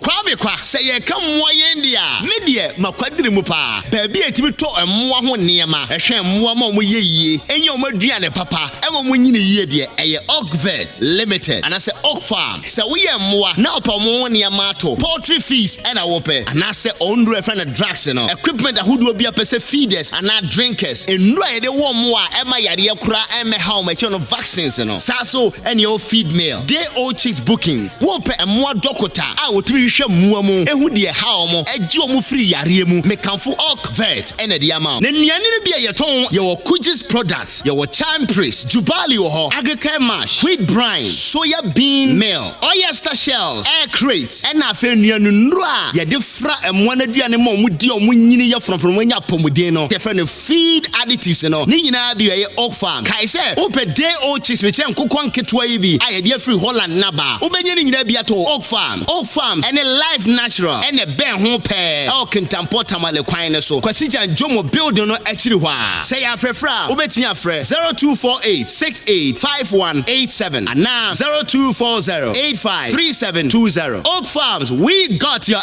animals covered. Right. Abusafo ya damu nyina asese motwen ye na yakwa aba ye ne NCC pani ya owo eye bono apuye mantamu ebetwen komo na anope nkomo eda pono so aye twen no ye bisa se Ghana for ya ye more patriotic ana say ye sense of civic responsibility no ye lusu ana ye gusu aye lusu eno ne nkomo a ye bedie na owura ya ye no bedi nkomo ye yewura Joseph Kwaku ye boa ono na ye mantam pani a oda aban adwuma NCC yi no ano mira anope ye be mo wachene ya mo wakwa aba ejemuso edawase right mpacho hwe wen mame na ye hwe dia ewo mu ne ne keka ho nyina okay mediri say office ye boko yehu adum office boni vienio yo die din kan NCC die nye nne na yete NCC din ba ye bedi nkomo nti na mepese ubie so kakra kire yen ye ka se NCC ye aban adwuma benya minia medasipa National Commission for Civic Education adwuma bia ye fourth Republican Constitution 19th Constitution na edibai adenti na edibai minia se ne wo se bisa NCC se metima kire mu dia je se book kompo kakra okay eko de pronika se abakosem history mu kakra baka ya si the Constitution kita defense the fourth Republican Constitution, right. Which means in your first one, Eura Kwame Nkrumah the end. And things is say you tugu. You say your second one, Abra na Eura Buzia obey your man penny. And also you tugu. Na Ghana force there be the per se democratic until almost answer a coto above 1979 my Eura Liman and so by. And also you be tugu. And I Ghana for call so Jamamu na mumu no na Ghana force there be. Ye pa mumu ne a yato no di opoto kasa mu se democracy a wo di ba twi kasa mu a aya na mo journalist for dey do no mo kan say kabi mami kabi okay but we in NCC dey kasa democracy kabi mami kabi because kasa democracy kabi mami kabi you are limited democracy to only freedom of speech and an expression so what do you say in twi you see ododo amamu a obi atime che na adwene na ye yidie na aboa ma ma na atime tumpo democracy in twi ododo amamu obi atime che na adwene ni momu che wa adwene na nya yemfa right okay maybe opinion be say fa ba ko bo obi trim ko ye da bi yan just ade no but o chere wa adwene na ai papa dia na yafa so Ghana for catcher man pani Rollins tamana no ni PNDC aban wo so no from the 1981 to 86 na man for e kasa ye pe ododo mama obi atimi che na adwene na ye yidia apa man na timetumpo to man pani no oti committee bi ma mo tu ana mo for Ghana nyina na mo consultative assembly na assembly na omo koyen ade ba ko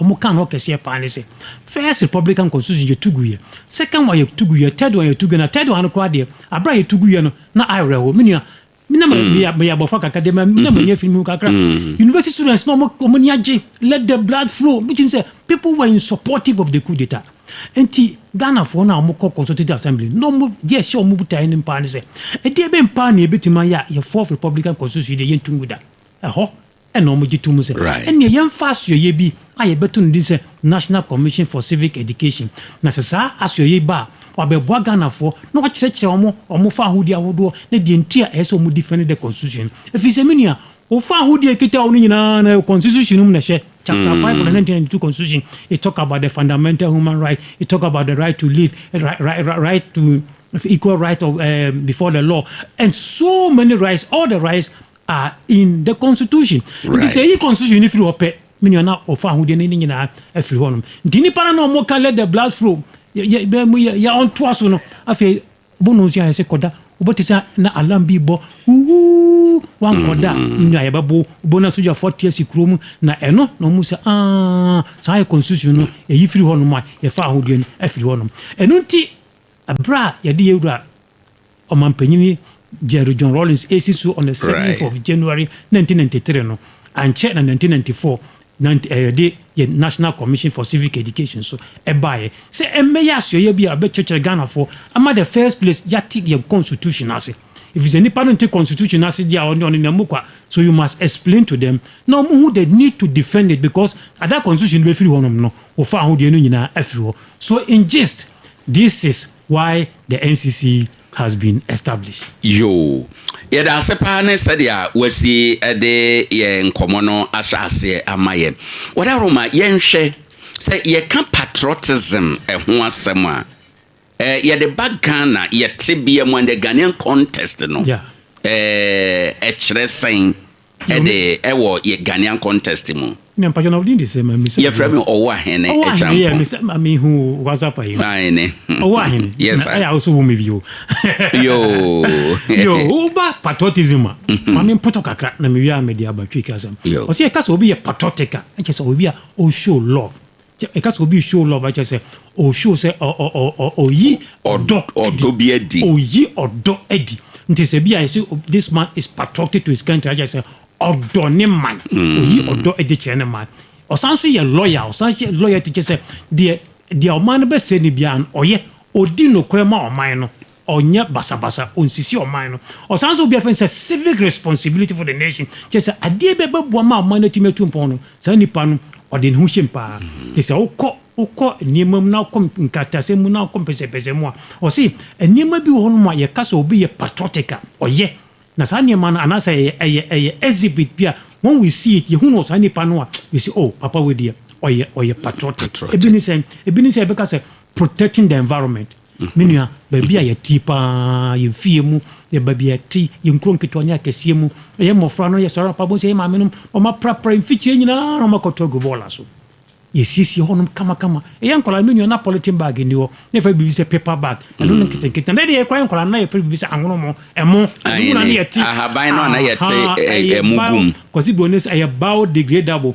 ntu didi wa amuyimu a uwia odi ahan to form enche kwa bo se nkanka no ma ba bawi sanye manu ina atwam se se bibi de polythene bag ubeko ba bia ne gu on epumu ensuo mu me ba me cross to no river me se ne ensuo no sigu wa nti so we patriotic then you protect the environment so we can so be protect the environment ade ba ko pese hunu say you refrain from littering and keeping public space clean just on to niema ngu basabasa many our station or station wana kore se ni amanfo si ya sa mango de beba awreho ye be di mango gu baby basa ye be bro ni ja no na once na gusu and spread disease no cholera ya dwene ne say ye obi adwuma ya dwene ne say ye zoom lion adwuma me ba sum tena mo discuss problem zoom lion ewo enti sa adwuma ko enti men koso ama efin emene so when you are patriotic then you refrain from littering the environment or you keep the environment clean. Meaning, as all your patriotic, you obey the laws. The SSL in Kutu from Agudia Brentford Galam saying now you don't participate in it. I don't know how who share the legal one no more. The SFN community mine no. And the Yaye market some place we know the people who are working there. We are more Makobo EP for Amania, Mabo Forest for Amania, Muko Forest more. So that the necessary precautionary method in Namudi Begu from Kama, Movia, my refilling, Modu, so that you reclaim the land. And no. Ne so bia or patriotic no you obey the laws if you say living the pledge pull just say o bia ade bia Ghana ye person yen odo hu shem be you respect the national anthem, you respect the symbols of Ghana. This person is said to be patriotic. It's any pan or believe in the pledge. Or remember the pledge of Ghana, and I promise on my honor to be faithful and loyal to Ghana, my mother, and I pledge myself to the service of Ghana, and all those things. So nipa bi patriotic no, then he follows all these things. Nipa no patriotic no, they say you be or you honest, or you very very honest, or dino kre. Nti se ne be na nka metime twa sa nyema we nyina tofano. Uko Article 41 of the 1982 Constitution or Kasafa who a patriotic citizen is. Yes. Now no they are label no constitution say duties of a citizen. Okay. You go no be chim come as a patriotic and they say to so protected the environment, you know. So you be taking care of social property.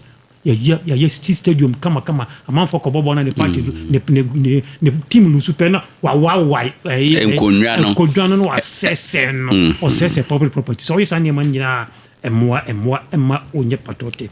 And I mean me koso bi onu e kaso bi ye patriotic nso a eno nso e obi a sebi ne behavior ne suban no it transcend politics. On found so kwa the big party and as also what double party maybe no credit or the better honum amano etimi akoso kama pa or you be fighting corruption ohun sa die bi koso na nya katase project e koso na nya obekwa akobo amane amane na so ye patriotic nti obekwa akobo amane na mnya person akobo amane there are so many ways how bet makobo the whistleblowers act you can go and blow the whistle quietly na nipa no then no afamra kwan so na sanye man etimi akoso ayo obi a ntena na meka no ohun se ajapade ya o mane dia no of volume jo kotra metro mass mu onko ye no basabasa onko bubu city no he valued public property and this is the person that in my humble opinion we can classify him as a patriotic person. Minia Owoahene. Yo opani ave wakane sa me nhwe NCC for so dia wakane se mo yem assessment na mo de toto Ghana for abrabo ho ena ene sa dia wasi aka ni esai so Minia oh wow my misery upesi hu se Ghana for no omo ye patriotic omo show omo civic responsibility ana se ne be na atie for betia se na me bia no mani beje se ansa na man for betia yes yen fat civic responsibility so yen chire no na fe ya wi ya bi se ntiampanyampa ya yes ade na say o se civic responsibility in Ghana is an obligation or duty for every citizen to support and build the nation as outlined in Article 41 of the Constitution. To show your civic responsibility pan o constitution so one also defend the state. Uphold and defend the 1982 Constitution and obey the law. No matter what happens, we must defend the Constitution. How do we defend the Constitution? We are civilian, me a civilian. So soldier for effort you know muye how do we defend the Constitution? The free BBC say civil disobedience. Yen na ebeka say ye pe ododo amamu obi atime che na dwene na ye die na abo amamu na atime tumpon enti se obi akotwetwe no so akoye kudi a enyina ye ngentum enti teacher force ye nkwadwuma adaba force ye nkwadwuma nurse force ye nkwadwuma doctor force ye nkwadwuma until say the democracy will be restored. And we are defending the Constitution. Every Ghana Nibia, it is your duty. So, also, you're responsible, also, you're patriotic there. Then you must defend the Constitution at all times, even at the peril of your life. The Constitution is not catching you. Say, Obi Honma, all defend the Constitution. Abra Obi Ayoku. Now, person defend the Constitution. Say, in the course of defending the Constitution, say, important, say, oh, Bibia. When the Constitution is restored, also what you lost, no, it will be restored. So fear you bugu ye, so baby ne bono, so japa debi ni sizia. When the Constitution is being restored now, also niema na here no, at the bema whilst you were defending the Constitution. Another one is say national symbols. Minia your symbols you to say the coat of arms, ye sika, your national symbol, but only sika. People don't value it. Minia mi suko jumpa na ofie. Who said the sika no bia ya? Me pesen ka me bojo di fo bi da, bakase tiam. Say omo tunton, niema ya biso ja tuntumi. Ubekopa na say yesi amoamoa no, ubekoma yanka na e de moja na senya si momo sika ni dia shabo so many abono po. People don't know say maybe sika no dada. The Bank of Ghana has to replace it at a cost. Ebinu so kura mpo coins ne se ebinu kura to Google o ye to wona mabonde na bi de da menye onje say tender is a cost ye use it is wrong to say onje and so kwampo na be bo say no edene and tinti get match pa the symbols no yan respect your Ghana flag, you respect your Ghana national anthem ade ehia ye pa we obi a woyɛ saa na woyɛ bi a woyɛ civic responsibility kɛseɛ paa me nua ne de asɛm a mebɛka wɔ sɛ menim sɛ wobɔ so pɛ na amanfoɔ buafu sɛ woyɛ responsible paa me nua na ɛsɛ wotua wo tax. You must honor your tax obligation. Meaning, so we should Ghana for pa to do pa or more private sector, the informal sector. How much do they contribute to the economy? How much do they pay taxes? Carpenter for do more Ghana. Mason for do steel benders for almost all those people who are in that industry. You find it very, very difficult. Now, more the informal sector. No, Abarajuma ya for the Benyo Mati or Minia, some near make us a beginning person. I market your Yansumidi, a Besson, Minian come in for some Yanka Sicanico, now by a wine idea, no, I care pastry, no see income tax. I know. Now, Miniana on Susebi or a contact. Na menu na mfa member so onso osi da we mesi ni na wakoje dan o kakaka pa prosa osi wa charge maybe 2-3 billion o nkola a o ye adwuma. How much does it contribute? This is all your patriotic. You must honor your tax obligation. Me ma me na wo dwom no de bia okofo nyadoa no de aba jeno no de aba obeton eni na wo tweno no kita be 3-4-5 billion. Nisika bebre, how does he pay taxes? Me papa na wo sisi adan bebre na de amam rent, amam for Techiman no, amam for Tiwo School, amam for Te Obia o Carol University of Fairplay, the area honum, ubun amam for sisi dan bebre honum, and they are making money to the rent. How much are these people also contributing?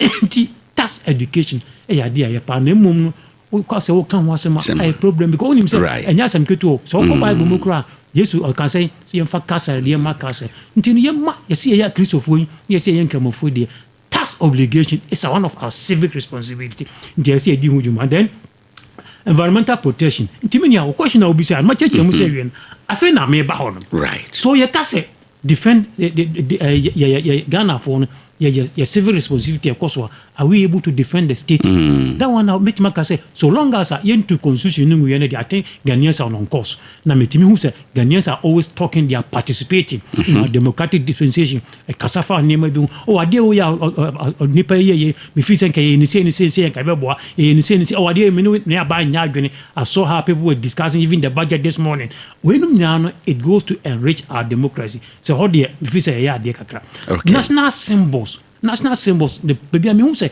your responsibility from Kakan. How do we take care of our money? One of our biggest symbols is the currency. The way some people treat our currency and yadia manage send you see no send you see basa send you see any fee send you see chichire no baby I dish no and ma sadia money ma energy ma tax obligation.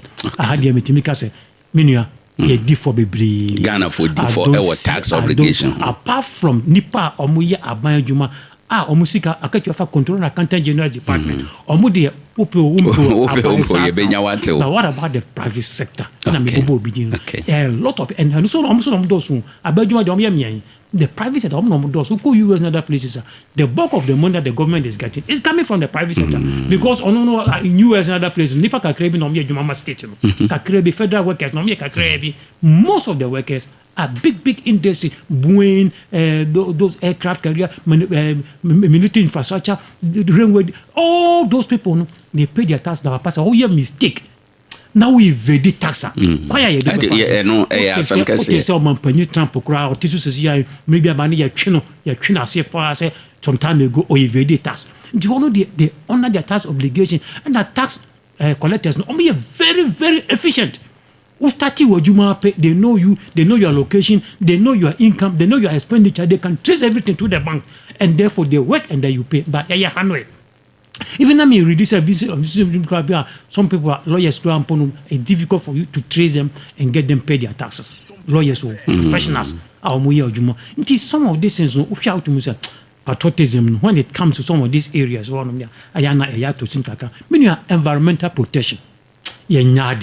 Ghana Nadia kra she udi usi klubi obesi su bia udi usi station wa pena be say station is here hwenkran commencing baby obesi bia bo enima goku from sa sunyane basa na dure bi atwa mu no yenya DC bia no sunyane e fen ko si opon ba bio na so person fighting the insanitary condition of sunyane toward the dustbin is a advantage meaning I will say Ade Akye no bia be fa de ko ni fie that's been I dey see abonten sa man fo nka obi aburo na wadana ya tum no obekọ no nipa kọ no ono no afa or the question if you're not there on the ball content, the private ball content. The Oman is answer and near mine to say the begu ball and any of the begu ajanai. This anyaman tan been making it very, very, very difficult. Oh yes, patriotic. Oh patriotic. So in just if you say patriotism, let's me Kasadia Kameka Sagana, you will bet 20 to 30%. Inti se me pese me hu se me patriotic eba me taxa oh me ankra metima nante akọ GRA. Good. Say oh me ye adwuma bi wo ha na menim se madwuma metua to ma aban a ye ya na. Minua say yetumi ye nkyerɛkyerɛ na Ghana fo nyina nya saa nimdie a ɛhɔ na nke beka say it's cause boni say then it is a tremendous leap in the right direction. Right. Chesa ya die bia na nka akọ ani mu pa. So bi betma ka say me obi a metwa nnua metonu nnua otima market na matonu nnua a manya sika ba bia be 5 to 6 billion within a month. Then you walk to the GRA office and no catch on me say me ko twa nnua mo say na me ye me twa nnua me legal tima merchant. Nti me fa so manya nie me pese me betwa tax ma ban. Minya obeti sa zemi wo Ghana. So utimi yes ha. Mako na ebia obeti. So yes ha na we ye patriotic. Na what me anya dia na we ye importer ma import mo e dia ba me ton mo no mfa so say nti bia ma ba say me tua me to ma ba me ba betua me to ama aban. Me obi am ye contractor me ba betua me to ama aban. Me obi asa be say be producer bia na me kotu former good bi ya ma me kwa me legal community one yibi me wie aban misika nie me ya bia na me contractor me sisi adan me ka wadwuma efo no me twetwa omoka obia me twa we ka se tumunya amumra na obia wasan mo line omujo me katwa na o tax collectors so ba na ya baji obia to sana na o man timi e cost because see that little taxes and build mighty ocean so say the jai abo omo ye government workers nko so only control and accountant general workers no and omu 20,000 and a Caribbean ya jeje no airport ni habo si anyire ye ho ama o man for 20,000 na o man ntimi nkosoro and therefore if you want to be patriotic say the work if you want to tell us that you are responsible to your civil responsibility then mean you honor your tax obligation. Me da say ba no say Ghana for utate radio super na aban anye we na aban anye we Tambiana ye say aban be accountable to us. Yes. But ye so ye ignore ye basic duties to say ye try ye to ye obey traffic regulations, ye protect public property, ye keep the environment clean there mwadisua na mo ne omanfo nkita hodie mu no. Ade na saa contradiction no ewo ho. Ye pesa aban de ye bibi maye na ye de ye mpesa be ye afam de. Minya de ye hunu ni say seven producer nipa bia no service oti honum na wo ye mmra na mmra the want me I am for so it's very very difficult for him to comply nipa bia per shortcut nipa bia money leeway dia obefa wa doji nti they say you have to enforce the law. China time COVID-19 by you think you can't spit in the public. If you spit they will arrest you, they will do it. So you're corrupt in China, you firing squad. They will eliminate you.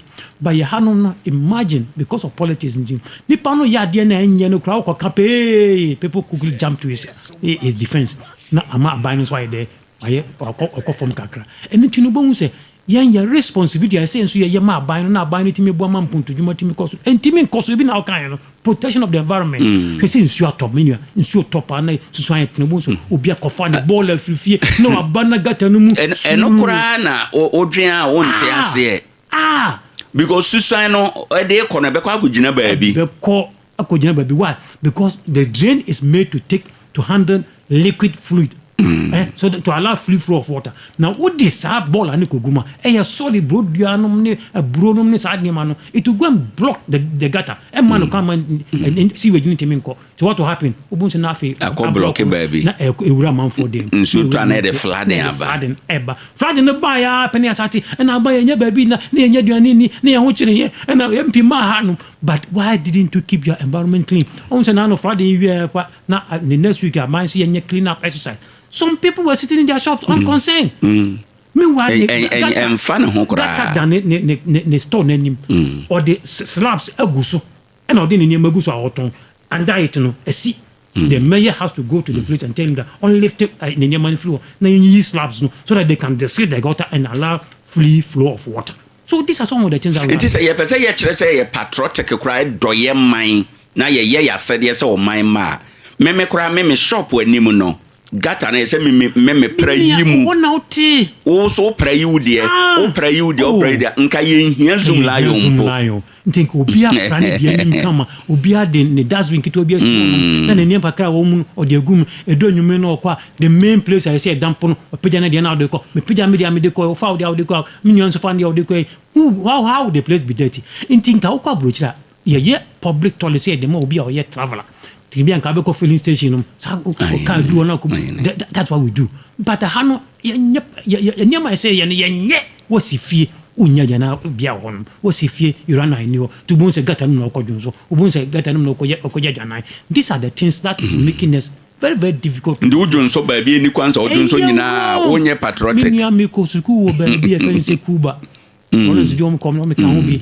Minu asa wo ye mfonso na wo gina montene na wo dwonso pe police ni ba pe na otapo na waje ID card ka Ghana nka make sure Ghana card ohom so de obi aye adwuma ma aban private in socialist country nti boso me beso na Joseph Kwaku yewa on the 27th of June 2027 you were caught urinating in this place by this police officer and therefore you have been found 500 Ghana cedis ya tefru second that's how bad so bio so you matter what obe force was say obe ko filling station na so obe ura hotel bi no ko sere baby no yesa that is what happening. So they have instilled that habit no into the people, and then the youth no so ban they have also imbibed it into bitter so you so abonten da adena ye ha no de ye den because of the way you begin it here no obe hu so obi gina no ye just a man na so am fair kakra but remember no there every place we are uniting in public and whenever somebody does it there's no punishment against that person. Because I do maybe in time on Europe for so na Vice President Aliu now or education papa bi job on take so na border nearly about 2 na piam or say cause ya ha now Johnso but that education has gone down. So these are some of the things this en kolan kete omu sa na man sa wo Johnso bon try bad sa wo Johnso bon take me twa ba what will happen they may refrain from it so that in future we will desist from doing those things and you're patriotic. If you are patriotic, part of protecting the environment is making sure that you don't put waste in public places. It is not correct. It is not good. Okay. Ebi ka se ne mabuna abano. Ono me ne be ya mabrabo be ko na me dwen ho first o man no dey say nyemasem. Yes sa na ebinom describe mabunu se sa na tie. Wo ne wo mo describe mabunu sa na ya adwen.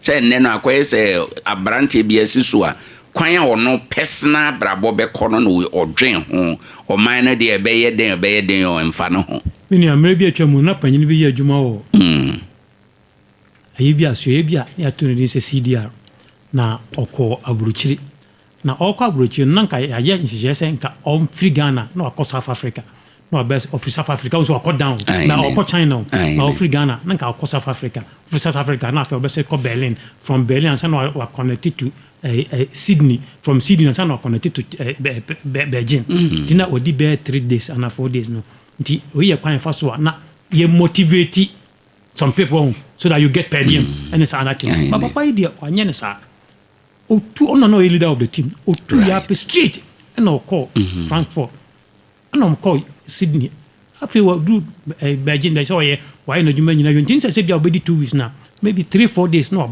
oba no de sika no nkaye retire you know and now Rollins born abaso right so your best kid na bush of food dinner terms ma papa ni me anche yan kokosha konfo why because you see aban asuman na okoya odinse samba na mra ye move from PNDC to NDC no ono ani nua panyin ekogina nkrobi wodoman nkram bese mebonu so and o twen your commander pa so you feel the nyankwa because you nua Rollins Usman okwa odinse samba nti enyan. These are the type of things that emma among for any patriotic. Inti people think say at all costs I must make money.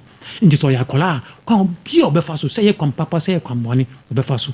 Nansi na meni akina radio ne ye program bi afa social the media space say na man for bin fraudulent activities omoye no hono esi nkrofobi media who boys bin hono man ba say we are selling this online ubetu sika they take the money and they run. Sa de chrono emma it will never come and it continue to happen.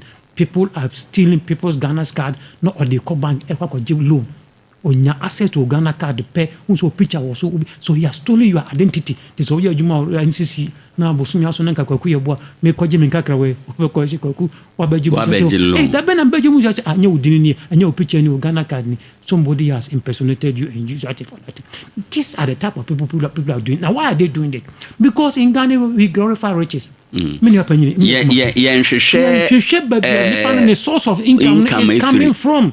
So long as Osikano nipa na niaji to ka 1988 kwasa na bisi papa bi wono ukukum nipa maroni se echi no adintra rituals get rich quickly nipa no all yes are rituals no papa me say onu so na gina so dem ye bon afori ya otimi yisika kese na ye boje no so na ye no amala betna punti me what the source of the income is tainted until we educate people that it is only when you jumadene na unya juma na unya sika ye genuine na ye respect one na beboy na so long as say obi anya sika na ye gena chedia a problem enche bia won abrante so dia butrika won say ni atono enti mi wo fa kofie sako owu wa panja ma o sikoku bo ho modern na modern mo ebu musu abasaso modern mo ebu musu abasaso ye jumadere get genuine money, avoid tainted money.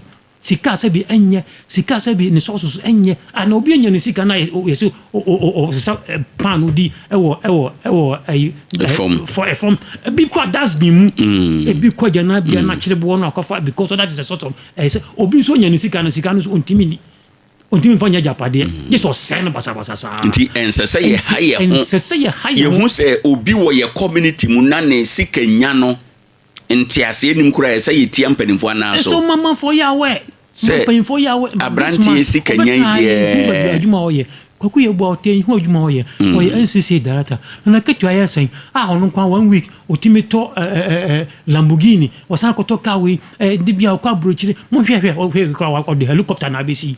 Where is the source of that income? Then the state will start picking it up.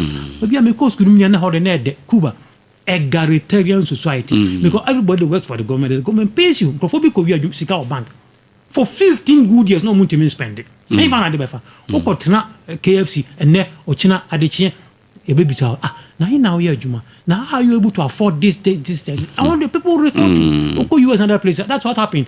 Old lady otinifia approach no hear from something strange per 911 call the police. I've seen this person who's acting very strange in this area but how no dear bia person be kan we wakana no atum na nipa no kra na the source of income na nya na ye pagya no na ye hwahwa no na ye pese atwene ba party mu wa maybe the ekoso obi fra brochire oba ya pe na be fire force na de na be wura ye party na obi contest for MP. So monetocracy, that is what is happening now. Obi win election so because he is able to buy delegates. So all these things no nnti ama youth no say manya sika dia say meti baby na me ra ho e say san ye ba ofie na woni sika dia utiti say dwanti yan consult they don't na obi kan dia say be ka say kanu tum wo sika ye dia ye no kwa hanom baby adi ko nye okokan be pese kanu tum ma contribute ye akonya na ato ye pese esi hene ni pe nye dehie enso because of his money you know wabeto atankonya no nyina wow ye dehie no ye pian wato nchen why because you don't have money.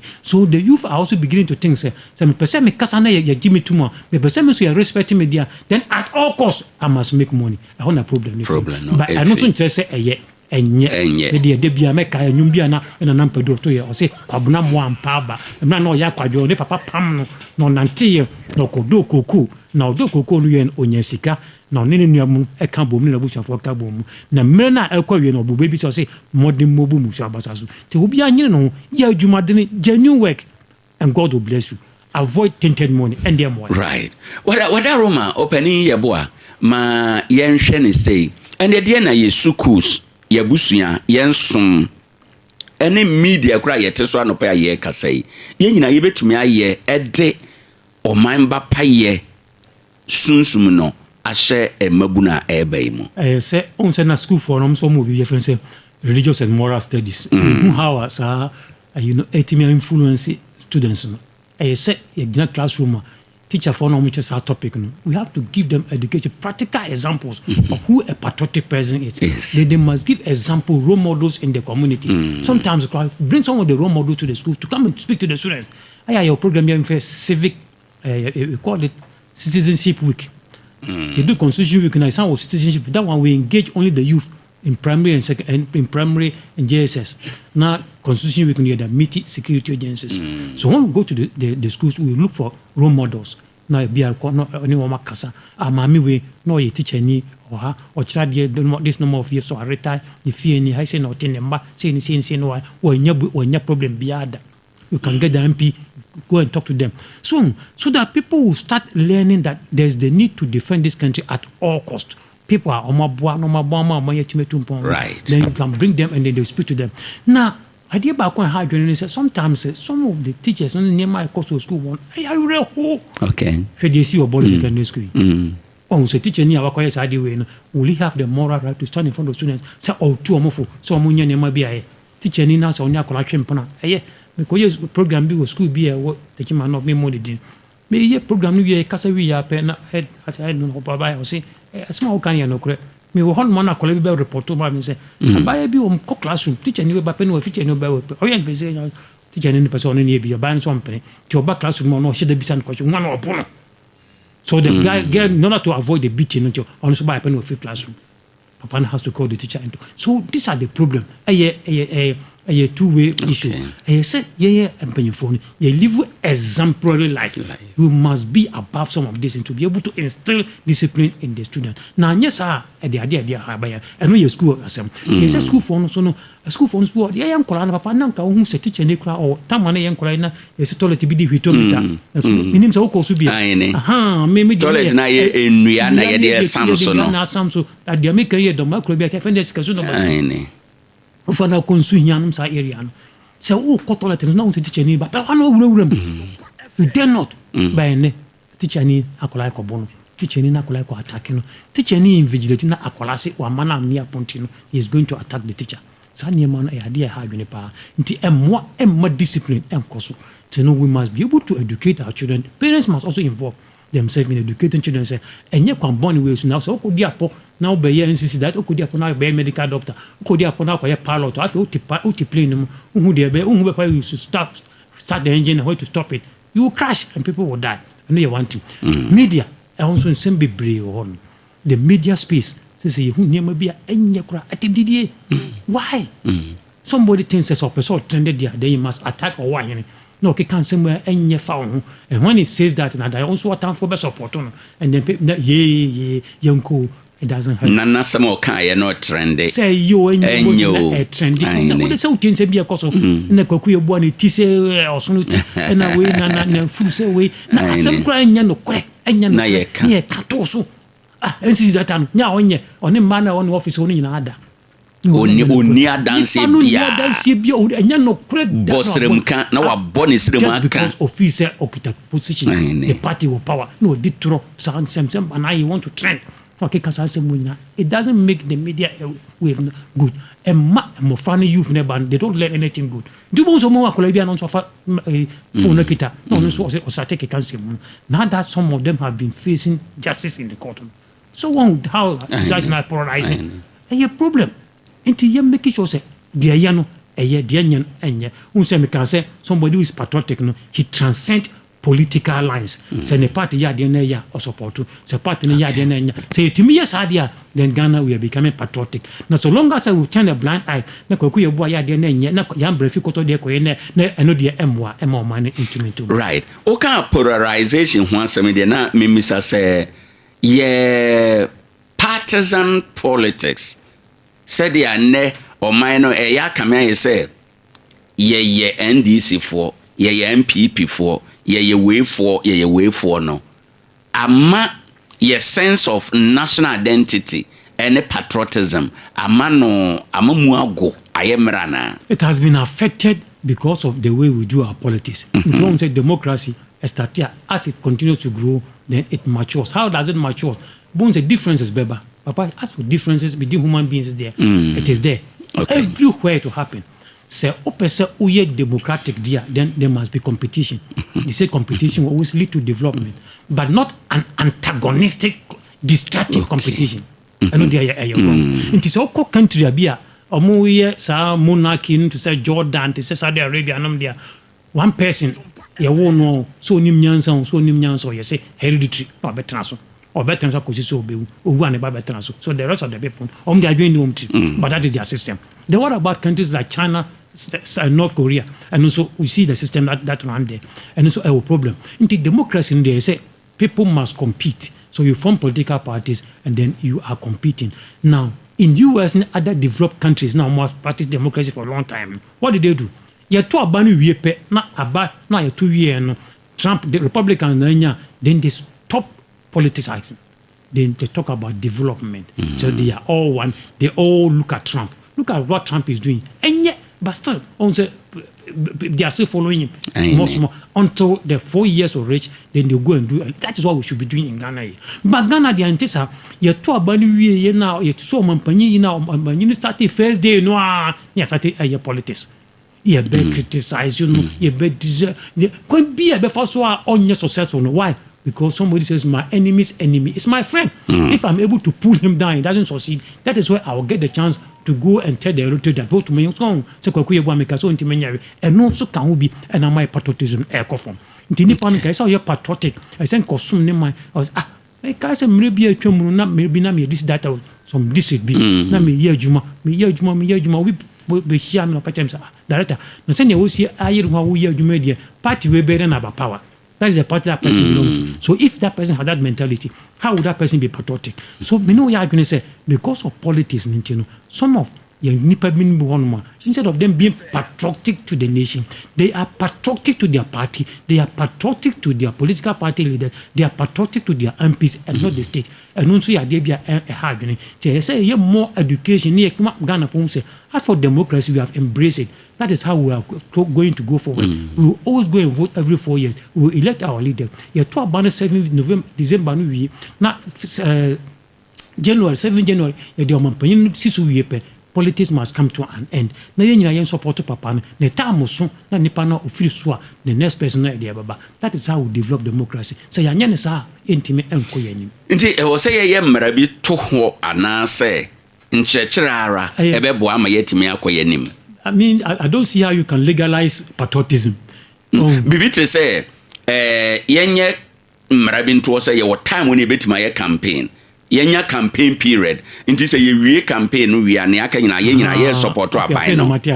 Okay, yes. Anu den ka bia obetima ye samra bi sa, but what will happen?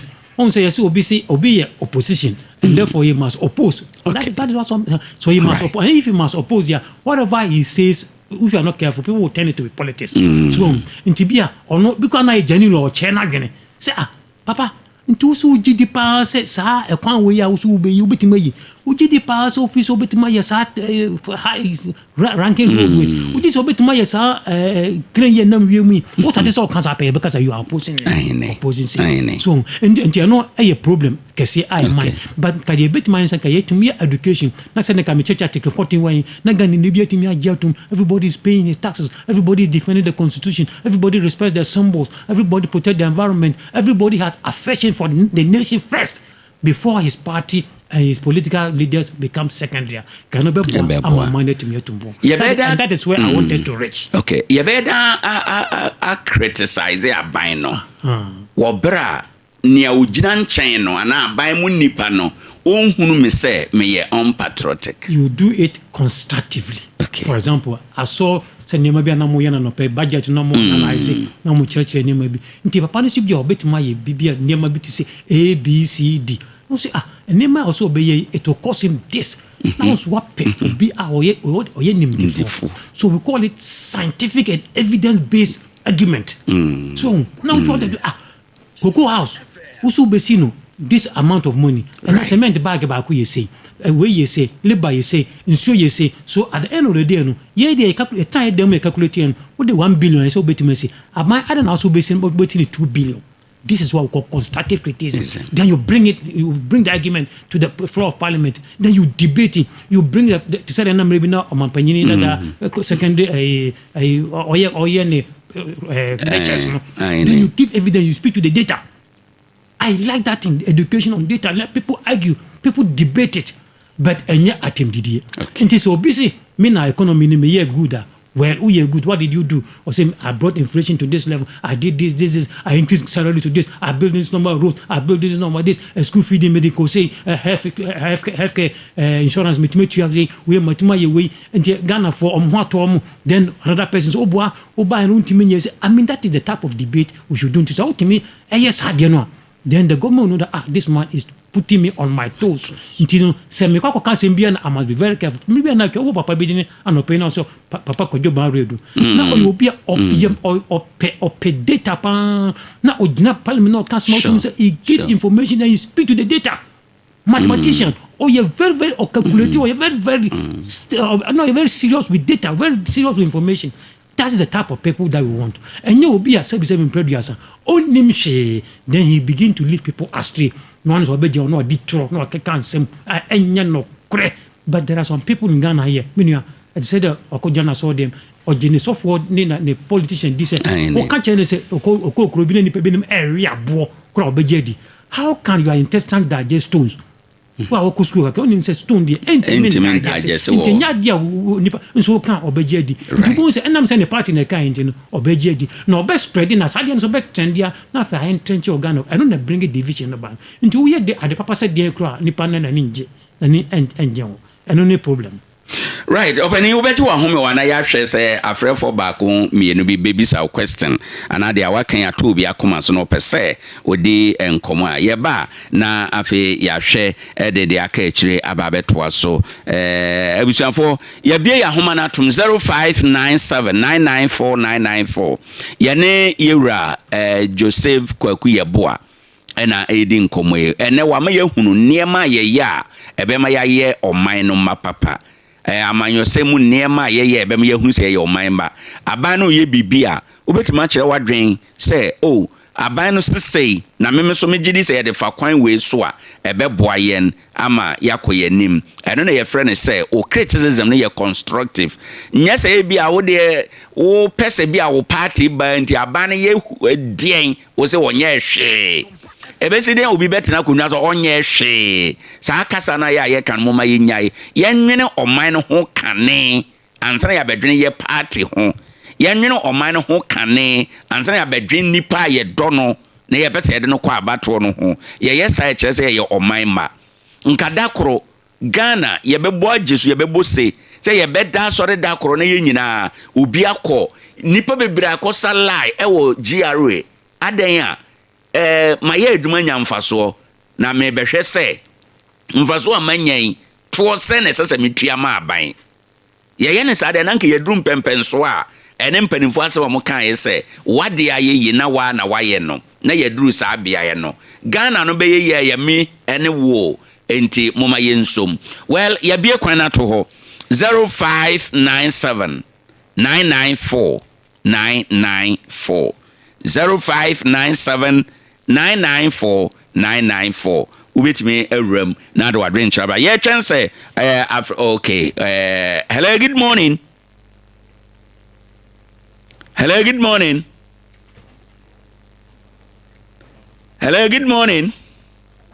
okay ye nhwe na ye mfa onipa foforo okay hello good morning say sorry when to me nyina ubet me afre na waba be kire wadwen number na is 0597 994 994 good morning hello good morning sir good morning me ba jo dini baby okasa fi about the famous of us me da se mi ru ma mintie wa no pe ye me fa cho said na you na work no no paper by Ghana no and me ka say the to abanimu no na kasetia ne kasetifi ekoso ewo FM so ne TV so me kan ho asem bibiri o keka na ni pedi watemi o se sad ne guso ekoso ise Ghana ha kame se so hu adi bi na sa o keka woni ba hu sina be bia o keka asem no kwa ni ya be point se ni pass we se ne kan sa asem no eno na se ye community no it is saying na ya ni ehwan tu ne ya nye ya de say ye beboa wo man na asem papa do ko kan no binya asem because the politicians no mo ko na ha wo man de kesi o can't send any one better. We also know Kaya also for the Kaya politics. I didn't go close. I didn't yet. Over can be no big deal. Some of the careful crowd. Right. Over one, not some as you can want to meet in Kassan. Okay. Yes, I see me. Ubet me a friend out of the Abba or say ne. O can semna obi beju wanu asi bone na afi Edward Wasemu 0597994994 wo de wadwen kire eba e won komo iso na waba be kire wadwen ene anopei goye bankoma estate se fuel papa de ye wo mo nchen ya tumnika na bra addictives e dia friend nti e yifi wo engine no mu eboa ma bibia ye kama wo mo osunyankwan ya so Akina City Hotel nchen hwa 0242761703 ofra ya no betwen enkomo gifty import kaka wo se ye bekra ne ma fira manone abagana no ne de wamana ye mmere wamana ye hare ama obi a oba ne nchen a obekra ne ma ama ba ye ne obi nkasa ansa. Good morning. Morning media. Me ba jo odi ne ba bia akasa fi the Lampard me kasa fi Techiman. Me da se Lampard me nti wano pay I Techiman muni pano e ana gina mpanimfo na omudi anim no minia o yese afanya adrawa fo e de omo cash e faso na de bia yemfa se ya mani tia roto na etia mfietu ni na mena bia tuda kwanum na se yin piano aminu ya officer driver ni no obenya opeso obetia roto bi mu ana mpanimfo na yetia fo mo no senka omo diska no ana omo disiesi o man na wankasa wucham na wo se mi bottom sika no mo disiesi ha ise ya eyo bi plan e be se right kwana ko tiato asa ni pa no ti wo de komana na wadi enti wo no e de na e be tire se wo so kwana ko tia enti de obeka ne se manya kra ma me fan sha na de kokra ombedi enti mpanimfo na e di o man no bra ombo so ma ko school akoko sua ni ntie eni nyansa enso still omo ye de enye enti o man we ase nyina e mpanimfo mu di anim no e ye timanufo right. Yeah, I say. Also, bet me room now. Do there aba 0597994994. Ye brana ka kete. Ya den komo no be ba wie ye ntim pa chaw. Utimi room a me fa de wadi awie ye. Na me kan gifty import ho asema kire say ene praja na ope motokin ana moto bia na nneema hodo te se ntade school bus mpaboa no fridge no TV ne nkonwanom opese ye kra bi free o man bia opese ye kra free o de mawo no me pa cho friend number we 0596417934 0541370186 na wa from me say boa wada Roma ye bre na so wasama edi awieye na udi giant enti say ye ma sima ba ko a say fakasa kire Ghana for efa ye civic responsibility and patriotism ho a wa wieye sam be de wen civic responsibility and patriotism and the building nation bia na me de ma say me kwa wieye me ka twa tiefo nyina adwene asi during the Second World War so so be here Germany for Kotusha Russia for so Russia for leader near friend Sir Joseph Stalin, you know, he called that war the Great Patriotic War. The Great Patriotic War. Nti Russia ni bia we patriotic no na yesa do hu sha santo kwanu na ultimately he was able to psych them up na they were overwhelmed to the sense that Germany were able to reach the gate of Moscow and so omo to me and conquer 1945 na Germany has been defeated. So ye patriotic ye mai betumi atumpon na papa bi kan sembi o say ye officer ye mpanyimfo no normality ye down utua tasa hu de eduru me bi tasa education the man ye difficult no papa obi kwaku ye boy di onyanye DC or ye NCC director or the bicycle so obenya be ye DC pe the net notice na petrol down obi sin man sometimes the way politicians amass words as quickly as possible. No? It serves as a disincentive for people to honor their tax obligation. The bet says a year to a craft on near to money for year to Ghana for so be encouraged to paying for some resources. No, how do you handle it? Do you benefit more than the citizen? Yes, I know their name more. It's more than I am balancing. ufa kakradie na mmom make sure say also responsibility obeye ma okwan no mo siesie no akoso na nipa no nam so no hu say metu ametase ya feel me poto yi ya yi me kwan na yesa omane betimi atompo me da tefo nyina ase. Yes, so yeah, say bebre. Ebusuafo Bono Regional Director NCCE Yewura Joseph Kwaku Yeboa ene ye no di nkomo da foforo ye besan sere no na waba ama ye di nkomo ne ye behwe niema ekire oya ekire se wodo wo man na wo ye oman ba suban ne oman ba asede e de boa wo man kopem se ye besan hia bre foforo mu no ye da no ase ye da won so a wutie ye ase na ye kwe na ye kai wo se ye da World for Christ Theological College ye Bible School me ba cho sa suku ye do ho kohyemu a enya asofo nko na ekọ Bible School ebeboa ma wanya nimde obetindi abowo bra asetena mu ye ko school no Jako Community Day Senior High School ye ne Malcolm dia ni hwe fiada ne memeneda 0246979428 Solid Foundation Educational Complex say ha ye to fa pem papa ma wo ba enwoma sua